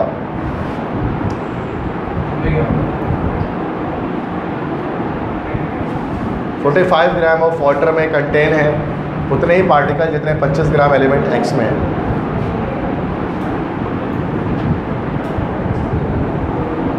एक मिनट देखो, नंबर ऑफ पार्टिकल मास है, मोल है। अगर हम मोल निकालेंगे तो मोल हमारे पास, आपको क्या बताना है? रिलेटिव मास बताना है, मतलब जो है मॉलिक्यूलर मास आपको बताना है। मोल का फॉर्मूला होता है मास अपॉन मॉलिक्यूलर मास, तो इसमें हमें मोल नहीं पता, मास पता है 25 ग्राम अपॉन मॉलिक्यूलर मास निकालना है। मोल नहीं निकला हुआ है, मोल हम यहाँ से निकाल सकते हैं, इधर से देखते हैं कि ट्राई करते हैं उसको निकाल कर। मोल बराबर हो जाएगा मास अपॉन मॉलिक्यूलर मास। मास है 45 ग्राम अपॉन मॉलिक्यूलर मास हो गया 18। 45 अपॉन 18 चेक कर कितना हुआ? 2.5 आया मोल में हमारे पास।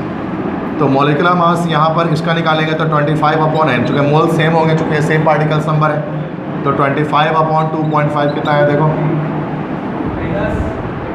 10 आया, तो दिस विल बी 10 ग्राम। मतलब कह रहे हैं कि ये थोड़ा सा ट्रिकी सवाल था। कह रहे हैं 45 ग्राम पानी है और उसमें उतने ही पार्टिकल है जितने 25 ग्राम एलिमेंट X में। पार्टिकल सेम हो गए मतलब मोल सेम हो गए, दोनों के नंबर ऑफ मोल सेम है। अब हमें यहाँ पर इसका सिर्फ 25 ग्राम दिया गया, मास दिया गया, मॉलिक्यूलर मास पता ही नहीं, मोल भी नहीं पता। मॉलिक्यूलर मास निकालना है, मोल भी नहीं पता, तो मोल इन दोनों का पार्टिकल्स का सेम आएगा। तो हमने इस वाले डेटा से क्या किया? मोल निकाल लिया, फर्स्ट वाले डेटा से उस मोल को यहाँ पुट कर दिया, तो आ गया हमारे पास एलिमेंट X। लॉजिक लगाया, मोल और कॉन्सेप्ट को लगाया इसके अंदर, ठीक है। तो ये जरूर ट्रिकी सवाल था, तो मैं भी कन्फ्यूज़ हो गया उसमें कि कैसे होगा। Tritium has double number of dash. Tritium आपको पता है हाइड्रोजन के 3 आइसोटोप होते हैं, 1H3, this is called tritium, radioactive hydrogen. तो डबल नंबर ऑफ डैश, क्या electron than proton, neutrons than proton. Tritium has double number of, एक minute, double तो नहीं होते, न्यूट्रॉन्स देन प्रोटॉन। प्रोटॉन एक होता है और न्यूट्रॉन 2 होते हैं, सही सही 2 न्यूट्रॉन होते हैं, सी ऑप्शन करेक्ट। नेक्स्ट है choose the best coefficient from the following which satisfy the equation this. यार वो बैलेंस करना है, इस इक्वेशन की जस्ट बैलेंसिंग चाहिए, बैलेंसिंग करके हम इसको लिख लेते हैं, ठीक है। आप यहीं पर डायरेक्टली देख लो, C3 और क्या है H8 है, प्रोपेन है ये, चलो H8 मान के कर लेते हैं। तो यहाँ पर मैं लिख देता हूँ C3H8 plus O2, it form CO2 plus H2O। Carbon 3 है तो 3 कर लिया यहाँ पर, हाइड्रोजन 8 है यहाँ पर 4 कर लिया। ऑक्सीजन यहाँ पर 3 × 6 and 6 + 4 10, तो 5 कर लिया। 1534 1534 क्लियर है, सिंपल है, बैलेंस करना था और कुछ नहीं हो जाएगा। ये बैलेंसिंग करनी तो आती है। ये एनईडी के पास्ट पेपर है, 2008 के चल रहे हैं, तो आप देख रहे हैं कि बहुत रॉकेट साइंस के अंदर नहीं आ रही है। जितना आप डर रहे होते हैं कि सर पता नहीं क्या होगा, हमारा कल टेस्ट कैसे जाएगा, परसों कैसे जाएगा, तो परेशान नहीं होना, ठीक है। 2000 ख़त्म हो गया, तो 2007 पे अब आ रहे हैं, ठीक है, डायरेक्ट बता रहे हो। विच one of the following is the strongest acid? HCl, HBr, HF, HI। Strongest sir आपने जो बताया। मैंने तो वो HCl बताया था, मशहूर में मशहूर एसिड तो सैकड़ों है जो स्ट्रॉन्ग है। एक मिनट समझो ज़रा, HF हो गया, उसके बाद HCl, HBr, HI। भाई एसिड स्ट्रॉन्गेस्ट वो होगा जो सबसे आराम से H+ को लॉस कर पाएगा। ये C कैसे हो सकता है, देखते हैं ना। सबसे आराम से जो लॉस कर पाएगा वो हमारे पास वो होगा। अब यहाँ पर बॉन्ड देख लो, HF के बीच का बॉन्ड है, HCl का बॉन्ड है, HBr का बॉन्ड है, HI का बॉन्ड है। कल बताया था मैंने, इनमें से बताओ सबसे स्ट्रॉन्ग बॉन्ड किसका है? HF का, क्योंकि हाईएस्ट आयनिक कैरेक्टर इसके अंदर आ रहा है। कल चैप्टर 4 में 2 घंटे क्लास ली, उसमें बताया आयनिक कैरेक्टर ज़्यादा है, डिफरेंस ऑफ इलेक्ट्रोनेगेटिविटी ज़्यादा है। उसका मतलब ये हो गया कि स्ट्रॉन्ग क्या, तो क्या ये H+ आराम से छोड़ सकता है अपना? नहीं, सबसे आराम से H+ कौन छोड़ सकता है? HI छोड़ सकता है। तो HI यहाँ पर स्ट्रॉन्गेस्ट एसिड हमारे पास है। तो टॉप से बॉटम एसिडिटी डिक्रीज हो रही है। कल चैप्टर 4 डिस्कस किया था, टॉप से बॉटम आते हैं 7 ग्रुप में तो इलेक्ट्रोनेगेटिविटी कम हो रही होती है। फ्लोरीन की 4 होती है, इस तरह से क्लोरीन की 3 होती है, इस तरह से जो है वो ब्रोमीन की 2 पॉइंट समथिंग होती है, और आयोडीन की उस तरह 1 पॉइंट समथिंग होती है, तो कम हो रही होती है। इसी वजह से आपने बताया फ्लोरीन सॉलिड होगा, बाकी क्लोरीन और आयोडीन। यस, फ्लोरीन सॉलिड नहीं होता है, वो अलग चीज़ है, वो लंडन फोर्सेस है, वो इंटरमोलिकुलर अट्रैक्शन है। वो साइज़ बड़ा हो जितना ज़्यादा होगा ना, उसके लिहाज से वो लंडन फोर्सेस वहाँ पर डोमिनेट करेंगे। भूल गए सब वो है, थी भी बड़ी मुश्किल बात, उसको तो भूल ही जाते हैं बच्चे आराम से। विच of the following is strongest, क्या आंसर आ गया? HI strongest. वीकेस्ट क्या है? HF वीकेस्ट है। ठीक है, हाँ जी, देखते हैं। More electronegative element, most electronegative है भाई, तो क्या वैल्यू होती है उसकी? 4.0। इसकी वैल्यू 4.0 होती है इलेक्ट्रोनेगेटिविटी की। और इसी MCQ में अगर मैं लीस्ट इसी में अगर मैं जो है वो आपको लीस्ट इलेक्ट्रो पॉजिटिव बोल देता तो क्या हो जाता? लीस्ट इलेक्ट्रो पॉजिटिव फ्लोरीन ही हो जाता ना। जो मोस्ट इलेक्ट्रोनेगेटिव है वो लीस्ट इलेक्ट्रो पॉजिटिव होगा, जिसके अंदर सबसे ज़्यादा इलेक्ट्रॉन गेनिंग टेंडेंसी है इलेक्ट्रोनेगेटिविटी, उसके अंदर सबसे ज़्यादा इलेक्ट्रॉन लूजिंग टेंडेंसी, सबसे कम इलेक्ट्रॉन लूजिंग टेंडेंसी होगी। Electronegativity is electron gaining tendency और electropositivity is electron losing tendency. तो जो सबसे आराम से इलेक्ट्रॉन जो सबसे ज़्यादा बॉन्ड करके रखेगा इलेक्ट्रॉन को, सबसे ज़्यादा छोड़ कर रखेगा, इलेक्ट्रोनेगेटिविटी इलेक्ट्रोपॉजिटिविटी रेसिप्रोकल टर्म्स हैं, इनवर्स हैं एक दूसरे के, अपोजिट हैं। सही है, जिस तरह से सीजियम सबसे जो है वो कम इलेक्ट्रोनेगेटिविटी रखता है तो सबसे ज़्यादा इलेक्ट्रोपॉजिटिविटी वही रखेगा। नेक्स्ट, मार्च गैस कौन सी है? CH4। This is methane gas, is called marsh gas, marshy area से निकलती है। ठीक है, तो अच्छा सही। अगर अच्छा वाटर गैस बोलता तो वाटर गैस कौन सी होती है? CO+H2। This is water gas, good. अगर कोल गैस बोलता तो कोल गैस कौन सी है? Coal gas, methane and hydrogen, ये मिक्सचर कहलाता है। दिस इज कोल गैस, ये याद रखें, कोल गैस ये रहा, this is water gas, this is marsh gas, अलग अलग गैसेज हैं। नेक्स्ट है substance which has same molecular formula but different structure. Isotope कहाँ से आ गया? आइसोमर। आइसोटोप में सेम नंबर ऑफ आइसोटोप्स के अंदर क्या होता है हमारे पास? सेम नंबर ऑफ प्रोटॉन्स है, डिफरेंट नंबर ऑफ न्यूट्रॉन्स, या atomic number same, atomic mass different. Protium, deuterium, tritium. Yes, a solution has this proton concentration per liter. What is the pH of the solution? देखो बच्चे, pH का formula direct बता रहा हूँ, minus log H+ ion concentration. This is the formula of pH, finding the pH of a solution. अच्छा, proton concentration कह रहे हैं। प्रोटॉन कंसेंट्रेशन का मतलब क्या होता है? H+ ion concentration. 1 × 10⁻³ दे रहे हैं, कोई ज़रूरत नहीं कैलकुलेटर की, -3 लिखा हुआ है ना, तो जो पावर लिखा हुआ है ना वही इसका pH है। पावर में 3 आ रहा है तो 3 इसका pH, सी ऑप्शन में। हाँ, अगर यहाँ पर अगर इससे POH पूछ लेते हैं मिसाल के तौर पे, इसका आप इसका POH बताइए, तो उसमें हम क्या करते हैं? 14 से माइनस कर देते 3 को, फिर 3 इसका pH आया, क्योंकि हमें पता है कि pH प्लस POH ये बराबर किसके होता है, 14 के बराबर होता है। तो POH किसके बराबर हो गया, 14 माइनस pH के। तो pH यहाँ पर अगर pH आपके पास 3 आ गया तो 14 माइनस 3 11 आंसर आ जाएगा। pH का फॉर्मूला अगर ये हो गया तो POH का हो गया minus log OH negative ion concentration. This is pH formula, this is POH formula, और एक ये फार्मूला है pH plus POH equal to 14। ये सब 9 क्लास की बातें हैं यार, इसमें कोई मुश्किल चीज़ नहीं है। और इतना आसान दे रहे हैं, कैलकुलेटर भी नहीं चल रहा, डायरेक्ट भी आंसर आ जा रहा है, जबकि अलाउ है कैलकुलेटर आपके पास।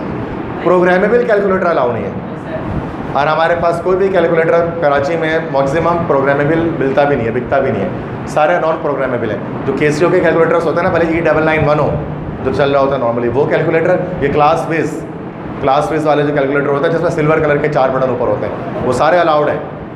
और सबसे एडवांस कैलकुलेटर भी फिलहाल वही है मार्केट में, वो भी अलाउ है। प्रोग्रामेबल क्या होता है, जिसके अंदर आप कुछ चीज़ें सेव कर सकें, जैसे आई वॉच वगैरह ये सब अलाउ नहीं है, स्मार्ट वॉचेस वगैरह ये अलाउ नहीं है, स्मार्ट गैजेट्स अलाउ नहीं है कोई भी, जिसमें आप पूरे A से Z तक लिख सकें।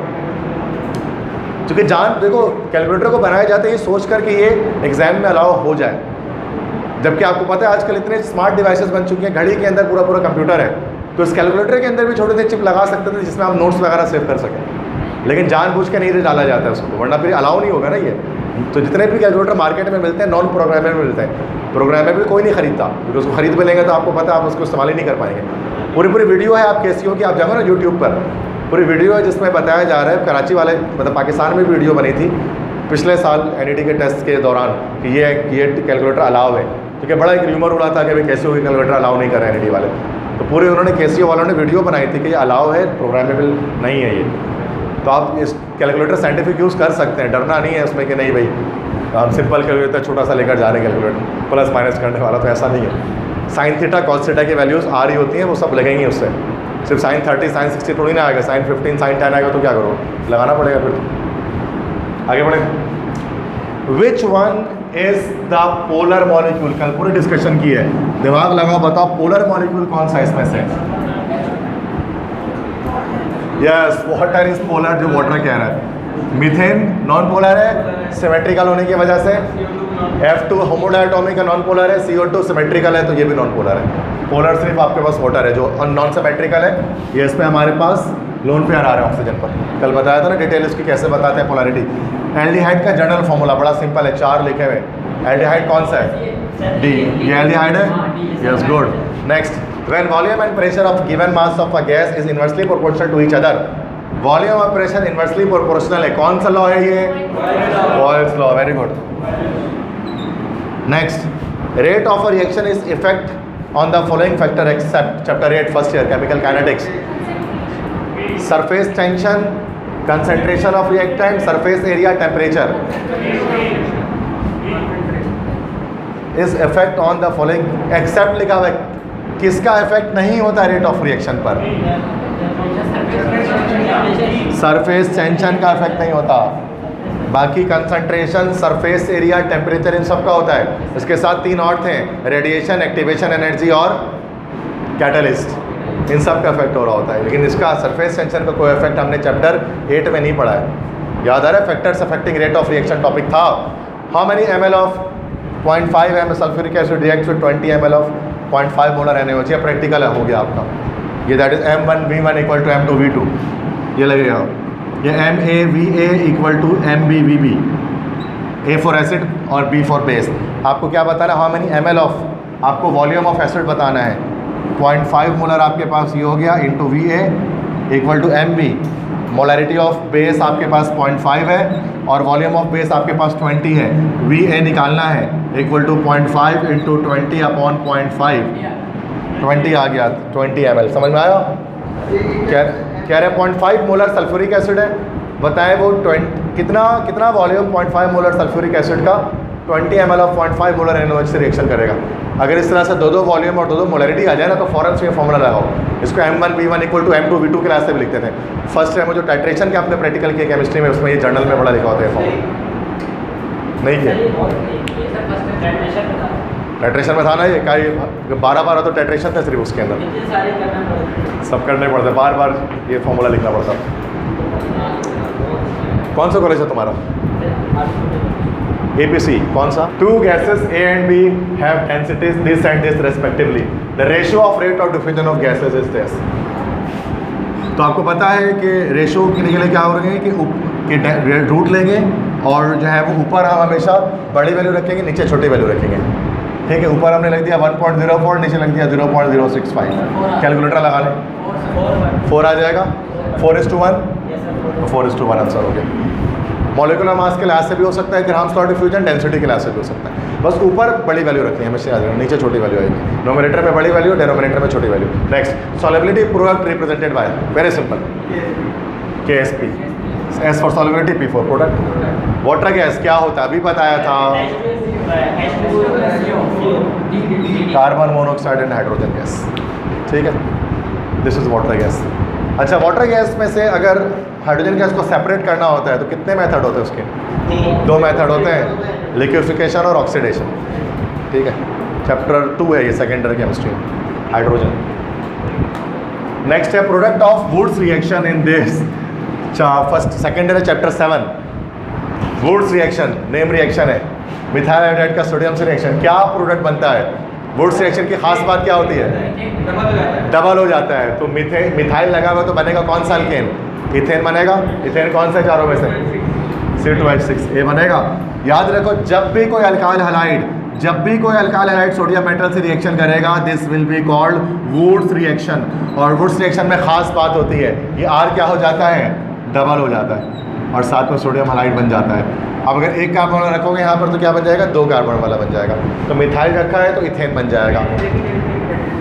यस, कैटलिस्ट नहीं, रेनिस कैटलिस्ट तो अलग चीज़ होती है, वो निकल कौन कहते हैं, वो तो हाइड्रोजनेशन में यूज़ होता है रेनिस कैटलिस्ट। यहाँ तो कैटलिस्ट नहीं, यहाँ पर ईथर यूज़ करते हैं, ड्राई ईथर। इनहिबिटर होता है, रिएक्शन को स्लो डाउन कर रहा होता है, anhydrous ether. Molecular formula of xylene. Xylene, अब ज़ाइलीन क्या चीज़ है? देखो समझो, ये बेंजीन हमारे पास है। बेंजीन में एक तरफ अगर आपने CH3 लगा दिया, this is called what? This is टोलीन। और अगर आपने 2 तरफ CH3 लगा दिया, this will be called xylene. तो इसका मतलब ये हो गया, देखो समझो, C6H6 होता है बेंजीन, 2 हाइड्रोजन निकला होगा यहाँ से, तभी जाकर CH3 अटैच हुआ होगा, तो C6H4 हो गया होगा ये, और उसके साथ CH3 2 बार है, सो CH3 ट्वाइस। कौन सा फॉर्मूला कहाँ दिख रहा है आपको? C6H4 CH3 twice, C6H4।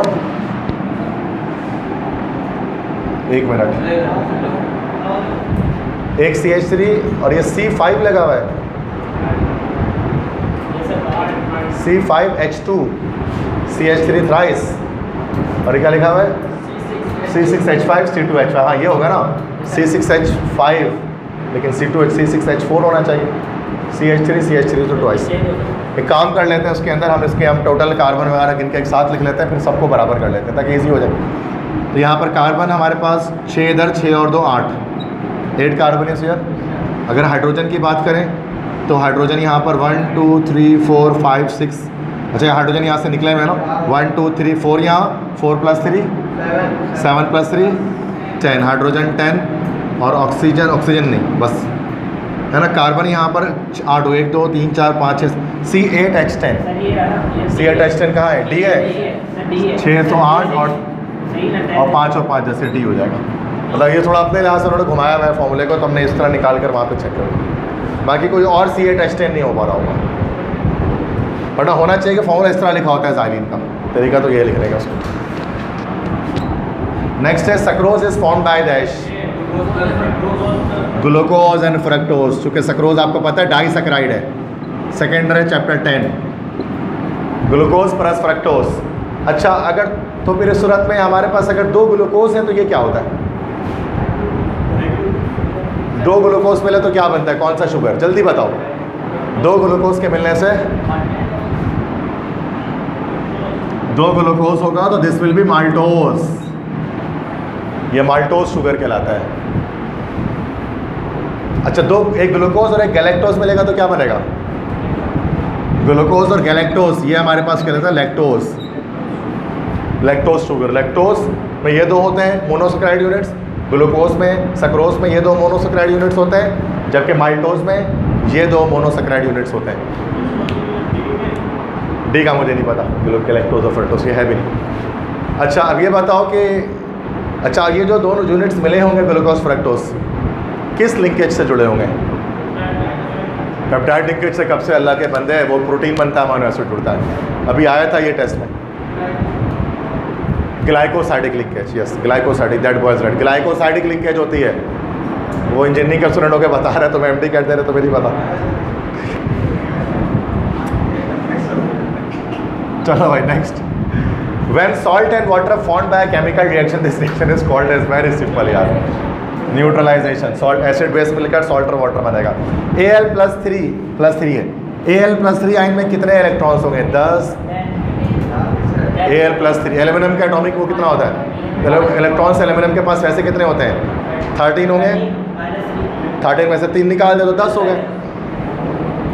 मुश्किल है एमसीक्यू से क्या ये? इतना आसान है कि मुझे बताया भी नहीं जा रहा कि मैं बोलूँ कैसे उसको। कुछ एमसीक्यू इतने आसान होते हैं कि वो बताया ही नहीं जा रहा होता कि मैं कैसे समझाऊँ इसको। इस तरह के आसान एमसीक्यूज़ है, मेरे पास अल्फाज नहीं कि मैं समझा सकूँ उसको। अगर ये भी मुश्किल लग रहा है तो फिर क्या बोलूँ मैं इसको। ये तो आपके पास जैकपॉट एमसीक्यूज़ है, जैकपॉट। मेहरबानी आप पे अल्लाह ताला की एक हो गई है कि आपको ऐसे एमसीक्यूज़ आ जाए अगर आपके एनईडी के टेस्ट में। अभी एटॉमिक नंबर तक नहीं आते तो किस लिए बंदा डॉक्टर इंजीनियर बन रहा है भाई? जाके चिप्स लगा लो भाई, फ्रेंच फ्राइज भेज दो जाके। अब यही बात है, मैं क्या बोलूँगा और ऐसे बच्चों को जिसको एल्यूमिनियम का एटॉमिक नंबर 13 याद नहीं है, वो कैसे कह सकता है कि उसकी तैयारी है एमटी कैट के लिए, वो ई कैट के लिए प्रिपेयर है? वो नहीं है ना, फिर उसका नसीब में नहीं है, फिर तो उसका एप्टीट्यूड ही नहीं डेवलप हुआ ना उस तरह से, वो कैसे करेगा इंजीनियरिंग मेडिकल? इतना तो 20 तक तो मैंने बोला 20 तक तो कम से कम याद हो ना। 118 नहीं याद करो, वो बहुत जीनियस बच्चे ने वो भी करके रखा हुआ होता। 118 तक एटॉमिक मासेस याद करके बैठे होते हैं ऐसे ऐसे बच्चे भी हैं। तुम नहीं करो, तुम नहीं इतने पढ़ लो, 20 तो करोगे ना। अब वो भी नहीं करोगे तो तुम उस लायक ही भी नहीं बन सकोगे कि आप MBBS कर सको या BE कर सको, ऐसे ही है ना। तो इतना तो करना ही है यार कम से कम। Next, what is the colour of methyl orange indicator? हाँ एक मिनट यार, ये what is the colour of methyl orange indicator? वैसे तो मिथाइल ऑरेंज जो होता है तो ऑरेंज ही होगा, लेकिन सवाल ये होता है कि एसिड में इसका कलर क्या होगा, बेस में क्या होगा और सॉल्ट और इसमें न्यूट्रल में क्या होगा। इसको याद रख लो ज़रा। The colour of methyl orange indicator in acid, ये सवाल मैं अपनी तरफ से बना लेता हूँ तो ये सवाल थोड़ा सा बेहतर हो जाएगा, क्योंकि मिथाइल ऑरेंज का एक्चुअल कलर तो ऑरेंज ही होता है, तभी तो मिथाइल ऑरेंज बोलते हैं उसको। अच्छा देखो, अब हमारे पास लिटमस पेपर भी है, फिनोल्फ्थलीन भी है, और इसके अलावा हमारे पास मिथाइल ऑरेंज भी है, और उसके अलावा यूनिवर्सल इंडिकेटर। ये 4 इंडिकेटर हमारे पास इन बोर्ड में हैं। These all are the indicators. अब इनके कलर्स क्या होते हैं एसिड बेस न्यूट्रल में, आप इसको याद रखें, ठीक है। चारों इंडिकेटर के देखो, एसिड में colour acid base neutral, acid base neutral. Litmus paper है तो RBP, फिनोल्फ्थलीन है तो CPC, मिथाइल ऑरेंज है तो रियो, और यूनिवर्सल है तो RPG। ऐसे याद रखते हैं, RBP CPC रियो, और उसके अलावा RBP CPC रियो RPG, ठीक है। अब this is red, this is blue, this is pink, P4 sorry यहाँ पर purple, this is colourless, this is pink, this is colourless, this is red, this is yellow, this is orange, this is red, this is purple, this is green. अब यहाँ सवाल ये हो रहा है कि मिथाइल ऑरेंज इंडिकेटर एसिड पे क्या कलर शो करता है? मिथाइल ऑरेंज एसिड पे क्या कलर शो करेगा? रेड शो करेगा, तो red will be the answer. तो कोई भी आ सकता है इसमें से एक ना, तो आपको सारे इंडिकेटर्स पता होने चाहिए। 20 है, what volume of 400 ml sample of a gas at 762 torr occupy when the pressure is changed to 2 atm? Boyle's law, जैसे यहाँ पर P1 V1 = P2 V2 लगा लेंगे, तो हमें क्या लगाना है? Find when the pressure, what volume, V2 बताना है, P1 V1 अपॉन P2 हो जाएगा। ये P1 हमारे पास कितना है? 760 टोर इंटू V1 हमारे पास है 400, P2 ये हमारे पास 2 ATM है, तो हम इसको 1 और 2 कर लेते हैं सिंपल, ताकि इजी हो जाए। तो ये 200 हमारे पास आ जाएगा आंसर, ठीक है 200 है जी, 2 दफ़ा दो, दोनों सही है। नेक्स्ट है which one of the following food group provided maximum energy for the body per day? Carbohydrates. जो हमारा मेन डाइट होता है ना वो कार्बोहाइड्रेट्स पर मुश्तमिल होता है। इम्पॉर्टेंट तो हाँ नहीं। विच of the following group provided maximum energy of the body per day? अच्छा, बट जो अमाउंट होता है देखो दो तरह से कह सकते हैं।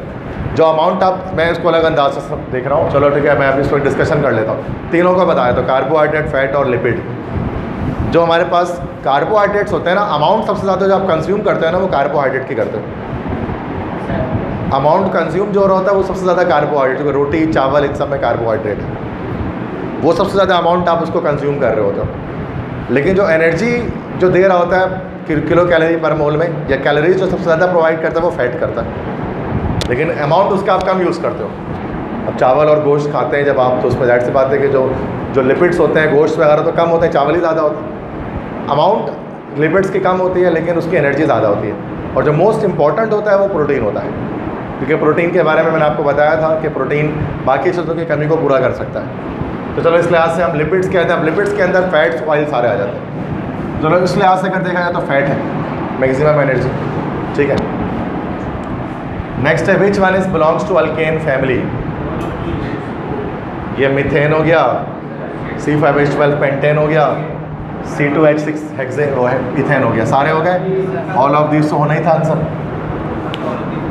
Coordinate covalent bond is present in dash, कल बताया था कौन सा? हाँ H2S में कोऑर्डिनेट कोवेलेंट बॉन्ड।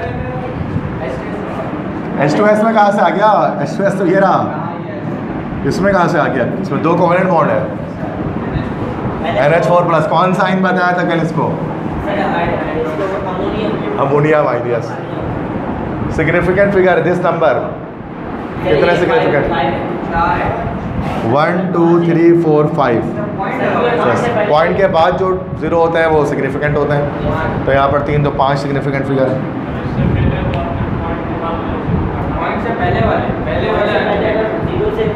पॉइंट के बाद जो जीरोस आएंगे ना, अच्छा शायद एक सवाल ऐसा किया उसमें गलती शायद हो गई है, तुम कह रहे हो पॉइंट से पहले अगर 0 हो तो पॉइंट्स के बाद वाले नंबर 0 अगर लास्ट में आ गए तो वो सही है भाई। कंडीशंस हमारे पास होती हैं। पहली condition all the non zero digits are significant. Second 0 between non zero digit are significant, जैसे ये सिग्निफिकेंट हो गया। थर्ड स्टार्टिंग सारे 0 नॉन सिग्निफिकेंट होते हैं, शुरू वाले काट दिए थे इसलिए। Next ending 0, final 0 after decimal जो होता है ना वो सिग्निफिकेंट होता है, बिफोर डेसिमल नॉन सिग्निफिकेंट होता है। तो ये जो तुम जिस सवाल की बात कर रहे हो यहाँ पर सही कह रहे हो, वहाँ पर गलती हो गई एक जगह पर, काफ़ी पीछे है उसमें, अब उसको छोड़ दो। लेकिन मैं बता रही हूँ बाकी में गलती हो गई है। ये 0 हमारे पास सिग्निफिकेंट है क्योंकि पॉइंट के बाद 0 है, तो 5 हो गए, क्योंकि उसमें पॉइंट के बाद ही था लेकिन हमने काउंट नहीं किया था उसको। Line spectrum obtain from dash, atoms, ions, molecules, all of this. Atoms सभी उसको एटॉमिक स्पेक्ट्रा भी कहा जाता है, तो ज़रूरी नहीं है सब में हो जाए। Next bleaching powder can be formed by reacting chlorine gas with dash. Chapter 3 first year chemistry S block elements. Bleaching powder बनता है जिस प्लांट से, उस प्लांट का नाम होता है हेसन क्लेवर प्लांट। हेसन क्लेवर प्लांट से हम ब्लीचिंग पाउडर बनाते हैं। ब्लीचिंग पाउडर का फॉर्मूला क्या होता है? CaOCl2, कैल्शियम क्लोरो हाइपोक्लोराइड भी इसी को कहते हैं। कैल्शियम क्लोरो हाइपोक्लोराइड भी ब्लीचिंग पाउडर होता है। अब इसमें क्लोरीन का रिएक्शन किसके साथ किया जाता है? कैल्शियम कार्बोनेट नहीं, कैल्शियम हाइड्रोक्साइड से किया जाता है, तब जाकर बनता है। तो दोनों जब मिलते हैं तो कैल्शियम CaOCl2 बन जाता है। Yes, this is bleaching powder. तो कैल्शियम हाइड्रोक्साइड के साथ रिएक्शन होगा A, ठीक है। तो ये दोनों मिलते हैं, इसके लिए पूरा एक प्लांट होता है हेसन क्लेवर प्लांट। ऊपर से हम कैल्शियम हाइड्रोक्साइड डालते हैं, नीचे से क्लोरीन गैस जाती है, फिर दोनों मिक्स होती है तो ये ब्लीचिंग पाउडर बनता है। तो इसको हम कैल्शियम CaOCl2 है, हेसल क्लेवर प्लांट से बनाते हैं। और ये जो फार्मूला था, इस फार्मूले को बताने वाले साइंटिस्ट थे प्रोफेसर ऑर्डलिंग। तो प्रोफेसर ऑर्डलिंग ने इस फार्मूले को बताया था। ये नहीं है, मतलब गारंटी एमडी कैट में यही पूछ रहे हैं, एमडी गेट में आ जाएगा। किसने क्या किया, किसने क्या बनाया। Aqua regia is mixture of dash, हो चुका है ये। Methane reacts with water give water gas. What is the volume of hydrogen 100 cm³ of methane is used. भाई देखो, मोल का रिलेशन हमारे पास वॉल्यूम से है, 1 का रेशो 1 के साथ है। What is the volume of hydrogen, कितना हाइड्रोजन बनेगा, 1 का रेशो 3 के साथ है यहाँ पर। जब 100 cm³ मीथेन को आपको यूज़ करेंगे तो कितना बन जाएगा, 1 से 3 बन जाए तो 100 से कितना बनेगा, 300 बनेगा, 300 cm³। Simple. The shape of methane molecule कैसा होता है, मीथेन का शेप टेट्राहेड्रल होता है। बॉन्ड एंगल क्या होती है, 109.5 degrees. 32 gram of oxygen contain how many, 32 gram oxygen कितना मोल हो गया आपके पास, 2 मोल हो गया, नहीं नहीं 1 ही मोल हुआ। तो 1 मोल में नंबर ऑफ पार्टिकल कितने हैं, जितना एवोगाड्रो नंबर, ये 6.02 होना चाहिए थे यहाँ पे। मास अपॉन मॉलिक्यूलर मास, मास आ गया 32 ग्राम और O2 का मॉलिक्यूलर मास कितना होता है, 62 का 32, तो 1 मोल। O2 है ना, ऑक्सीजन गैस O2 ही होता है, और क्या होता है। अच्छा, नेक्स्ट देखते हैं। If difference of electronegativity increases the polarity of compound of covalent bond dash. जब डेल्टा EN की वैल्यू बढ़ेगी तो पोलैरिटी कैसी होगी, बढ़ेगी कि कम होगी, पोलैरिटी आने कैरेक्टर। जब डिफरेंस ऑफ, कल ही तो बताया था, जब डिफरेंस ऑफ इलेक्ट्रोनेगेटिविटी बढ़ेगा 2 एटम्स के बीच में तो पोलैरिटी क्या होगी, पोल्स कम आएंगे कि ज़्यादा आएंगे, ज़्यादा आएंगे, तो पोलैरिटी कैसे हो जाएगी, इंक्रीज हो जाएगी। विच of the following have non polar covalent bond, इनमें से किसका नॉन पोलर कोवेलेंट बॉन्ड बन रहा है, सोच के बताना है। नॉन पोलर, पोलर नहीं, नॉन पोलर। H2 बनेगा, वेरी गुड, बिकॉज H2 यहाँ पर हमारे पास होमोडायटोमिक है। होमोडायटोमिक तो वैसे ही नॉन पोलर होता है, H2 है ना, इलेक्ट्रोनेगेटिव डिफरेंस 0 हो जाएगा। कल ही तो बताया था सारी चीज़ें। नेक्स्ट है solid KCl when dissolved in water the temperature of SL is decreased, the reaction is dash। जब सॉलिड KCl को पानी में डाला जाता है तो पानी का टेम्परेचर कम हो जाता है, तो ये हमारे पास प्रोसेस एक्सोथर्मिक हो गया। एक्सोथर्मिक क्यों हो गया, क्योंकि हीट रिलीज हो गई है तो पानी ठंडा हो गया है। नमक डालते हैं पानी में नमक डालने से पानी का टेम्परेचर कम हो जाता है। आइस बॉक्स का नाम तो सुना होगा, पिकनिक पे तो गए होगे, तो आइस बॉक्स लेकर जाते हैं। आइस बॉक्स में अंदर क्या होता है, नहीं लेकर जाते ताकि कोल्ड ड्रिंक वगैरह ठंडी रहे। तो आइस बॉक्स में क्या होता है, चारों तरफ नमक होता है, सॉल्ट होता है। वो सॉल्ट क्या करता है, पानी के टेम्परेचर को डाउन रखता है ताकि जल्दी बर्फ़ पिघले ना, तो बर्फ़ देर तक उसमें मौजूद रहती है।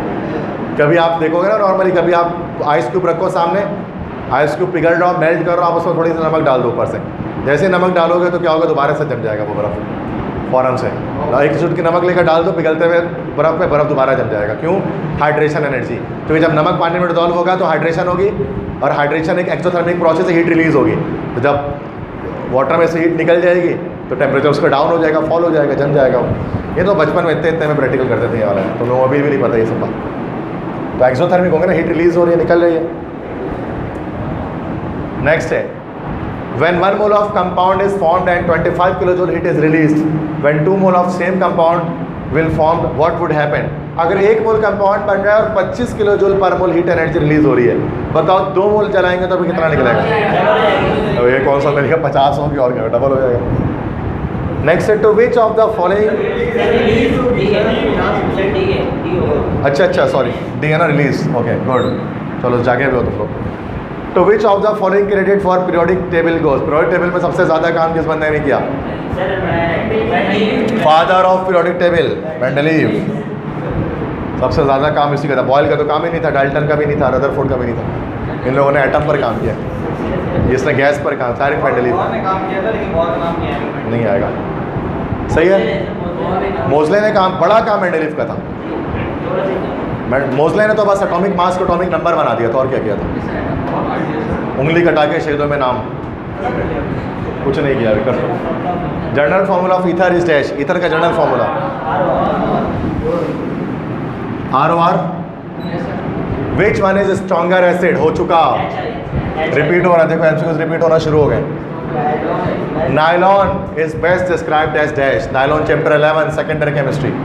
नायलॉन 2 वर्ड से निकला है, NYLON, NY is New York, LON is London. तो ये न्यूयॉर्क और लंदन की मुश्तरका पेशकश थी, दैट्स उसको नायलॉन कहते हैं, न्यूयॉर्क लंदन नायलॉन। नायलॉन के धागे होते हैं, फाइबर्स होते हैं, सिंथेटिक फाइबर होते हैं। अब नायलॉन कैसे बनता है, नायलॉन फाइबर किस तरह बनता है, तो ये पॉलीएस्टर होता है कि पॉलीअमाइड होता है कि पॉली अल्कोहल होता है कि पॉलीहाइड्रोकार्बन होता है। पॉलीएस्टर नहीं होता, ये पॉलीएस्टर हमारे पास होता है टेराइलिन।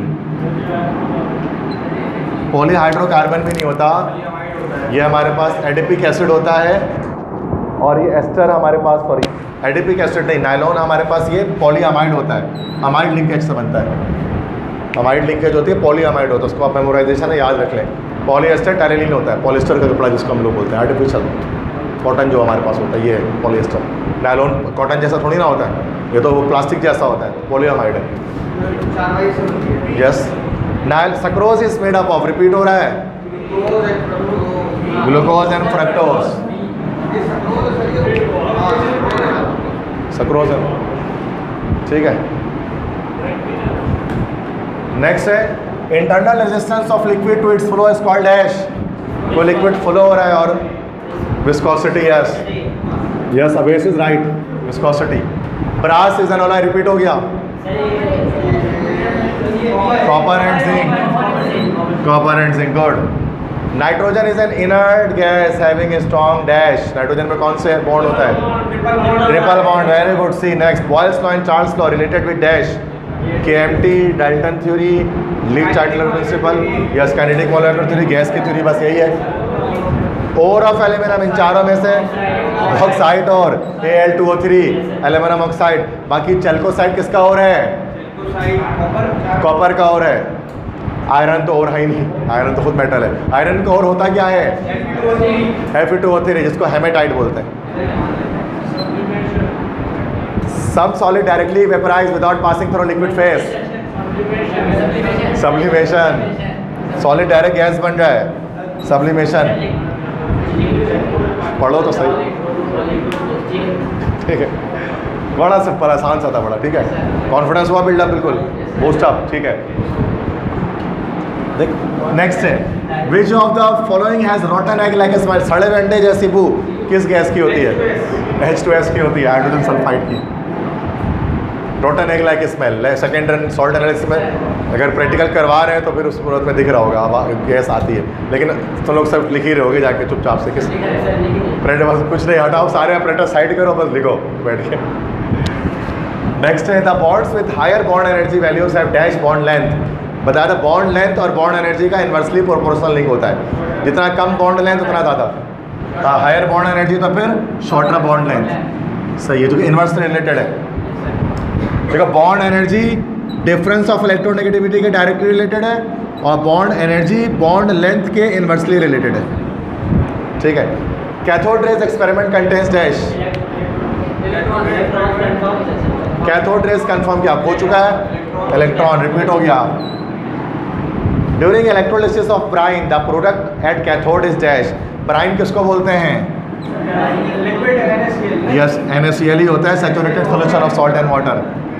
कैथोड के पास कौन जाएगा, Na+ के Cl-, Na+ जाएगा, कैटाइन है तो सोडियम Na, और ये है ना कैटाइन है ना, ये तो कैथोड के पास जाएगा, Anion तो एनोड के पास जाएगा।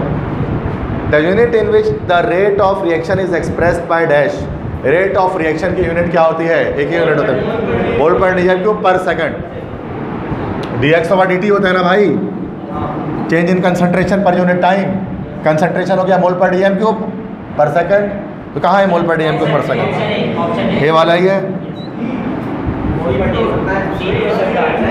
नहीं ना पर सेकंड, ये सी तो सी है, ये पर सेकंड नहीं है, शायद लग रहा है ऐसा है, ये शायद उसके साथ लगा, मतलब लिखा हुआ इस तरह से है कि समझ में नहीं आ रहा, वरना बेहतर तो ये है। अब ये हाँ ये भी है ना कि अब भाई देखो पता नहीं इसमें कैसे लिखा हुआ है, देखो मोल पर डीएम क्यूब इंटू सेकेंड, या तो ऐसे है या तो मोल पर डीएम क्यूब इंटू सेकेंड ऐसे होगा। अब ये दोनों सही है ना, एक ही बात है ना।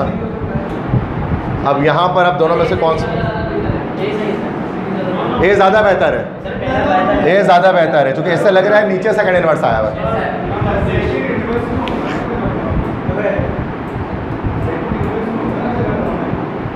सेकंड इनवर्स ही होगा अगर अपॉन में, तो बेटा ये तो मैं ये कह रहा हूँ कि यहाँ पर ऐसा लग रहा है कि डीएम क्यूब के साथ सेकंड इनवर्स है, देखो सेकंड इनवर्स को अलग से होना चाहिए था, ये गलत है, सी गलत है।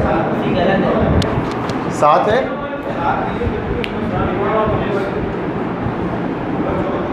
अब देखो अब ये तो मसला, अब ये तो टाइपिंग का मसला इसके अंदर आया हुआ है कि अब ये दोनों तरह से हम लॉजिक देख सकते हैं क्या है। नहीं बस अब समझ गया ना, मैं बोला ऐसे निकलो भाई ये है, अब वो तो बिल्कुल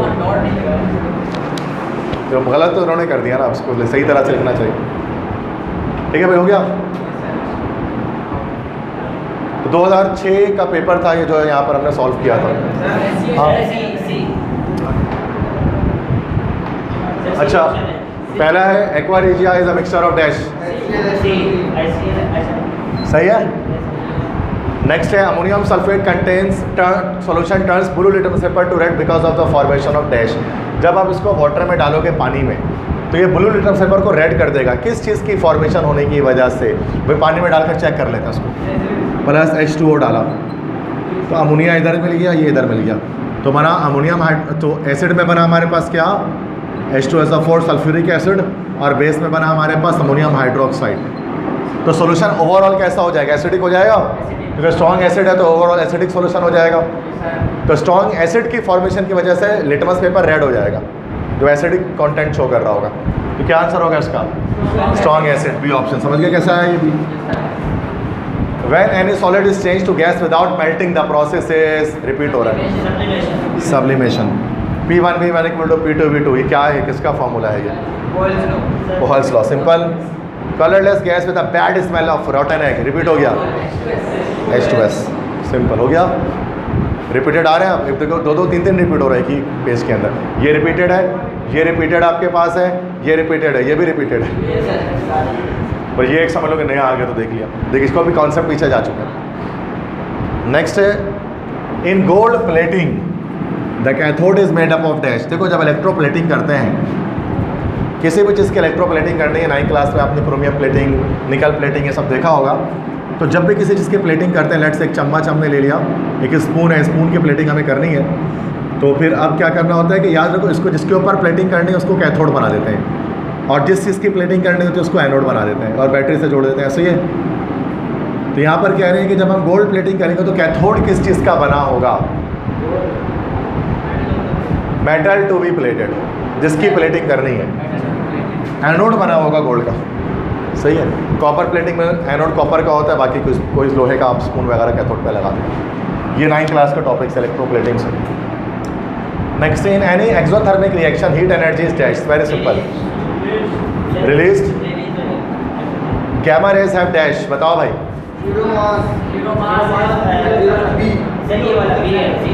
zero mass and zero charge, yes B.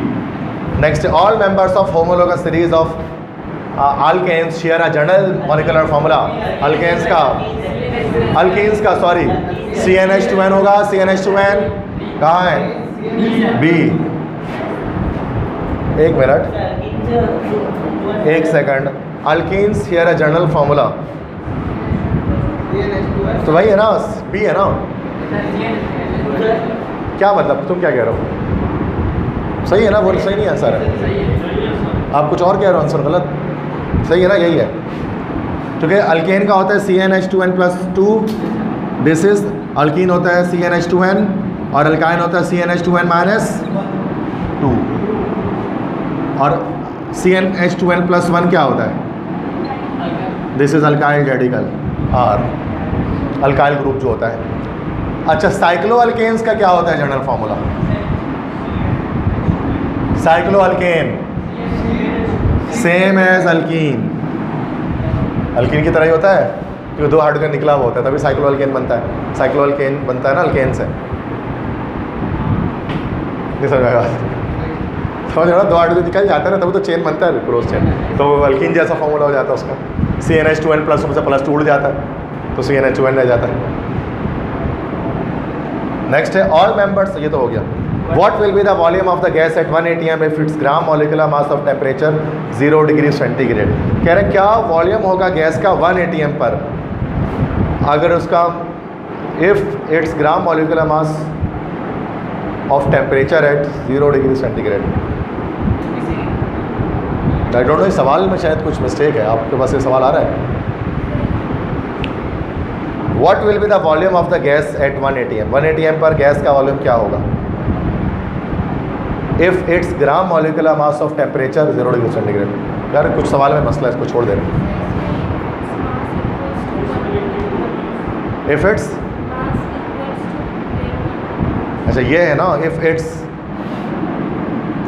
Mass is equal to gram, हाँ ये अब हो सकता है।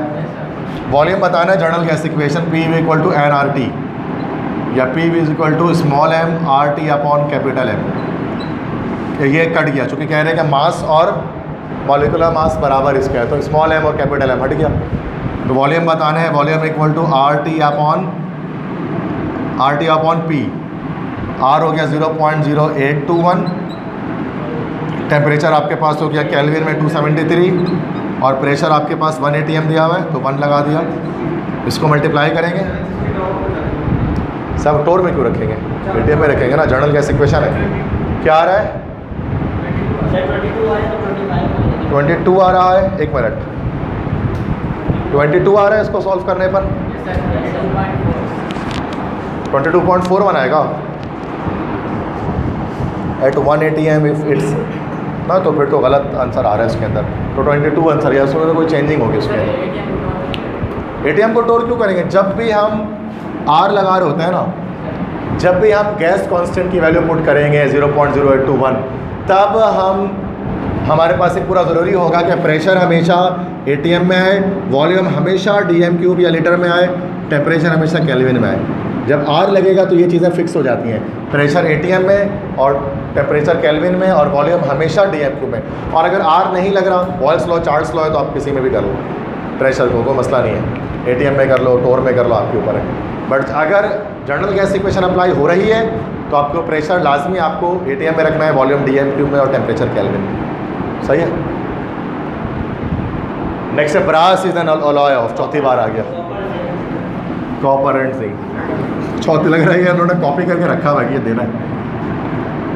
Copper and zinc, maximum possible number of electron in an energy level और shell n is given by dash. किसी शेल में 2n²। और अगर ये बताना हो, अच्छा मैं और सवाल इससे निकाल रहा हूँ, अगर ये बताना हो कि किसी भी एक शेल के अंदर सब शेल्स कितने हैं, n², से यस अवेस इज राइट। अगर ये बताना हो कि किसी सब शेल में कितने डायमेंशंस, कितने ओरिएंटेशंस होंगे, तो किस फॉर्मूले से बताएंगे? किसी सब शेल में के p के 3 होते हैं ना, d के 5 होते हैं, कौन सा फॉर्मूला है इसका? याद है किसी को? नहीं याद है? 2l+1।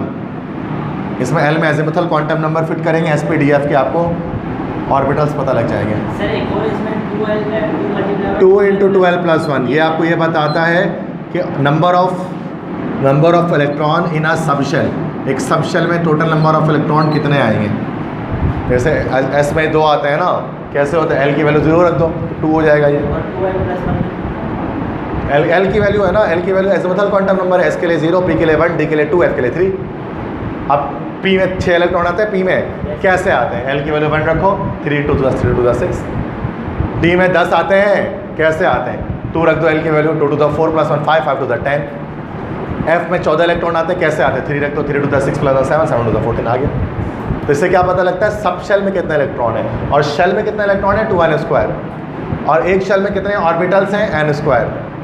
ये कितने सब शेल है, और एक सब शेल में कितने ओरिएंटेशन से, कितने एक्सिस में लाई करता है? 2l+1।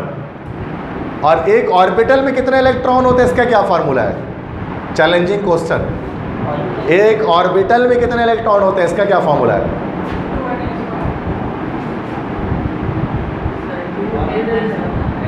एक ऑर्बिटल में कितने इलेक्ट्रॉन होते हैं, इसका क्या फॉर्मूला है? अगर आ जाए तो इसका कोई फॉर्मूला नहीं है, 2 ही इलेक्ट्रॉन होते हैं क्योंकि ऑर्बिटल में मैक्सिमम। और क्या सब में 2 ही होते हैं, ऑर्बिटल में 2 से ज़्यादा क्या होता है? पॉली एक्सक्लूजन प्रिंसिपल, तो वहाँ को फॉर्मूला होने लगेगा। ऑर्बिटल में तो 2 ही इलेक्ट्रॉन होते हैं, S O P X O P Y O P Z और कोई भी ऑर्बिटल हो, 2 से ज़्यादा आते हैं किसी ऑर्बिटल में इलेक्ट्रॉन, तो बात खत्म। तो ऑर्बिटल में तो 2 ही होते हैं maximum. Next, the pressure at which 1 mole of a gas at 0 degree centigrade upon the value of 1 litre is closest to its dash. किस प्रेशर पर 1 मोल गैस का 0 डिग्री पर 1 लीटर उसका वॉल्यूम होता है? स्टैंडर्ड पर, स्टैंडर्ड कौन सा है? प्रेशर बताना है। प्रेशर तो यहाँ पे एक ही है, 180 है, S T P standard temperature pressure. How many neutron are there in 53 और क्या ये 127 कितना आ रहा है? 74 माइनस करके निकाल लेंगे डायरेक्ट।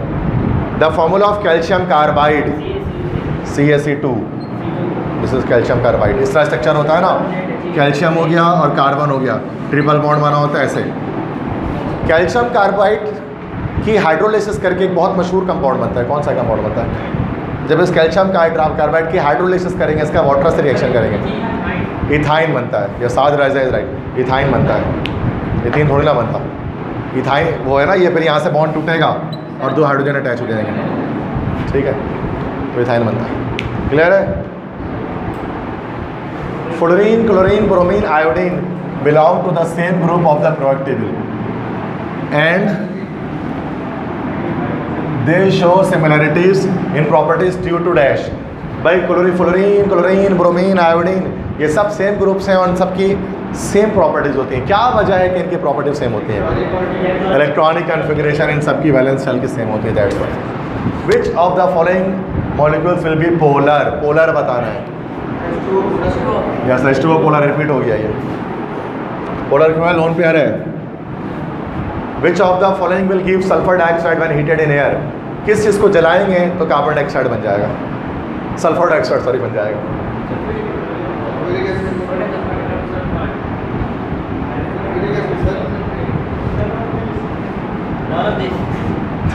आ गया, मैं क्या करूँ?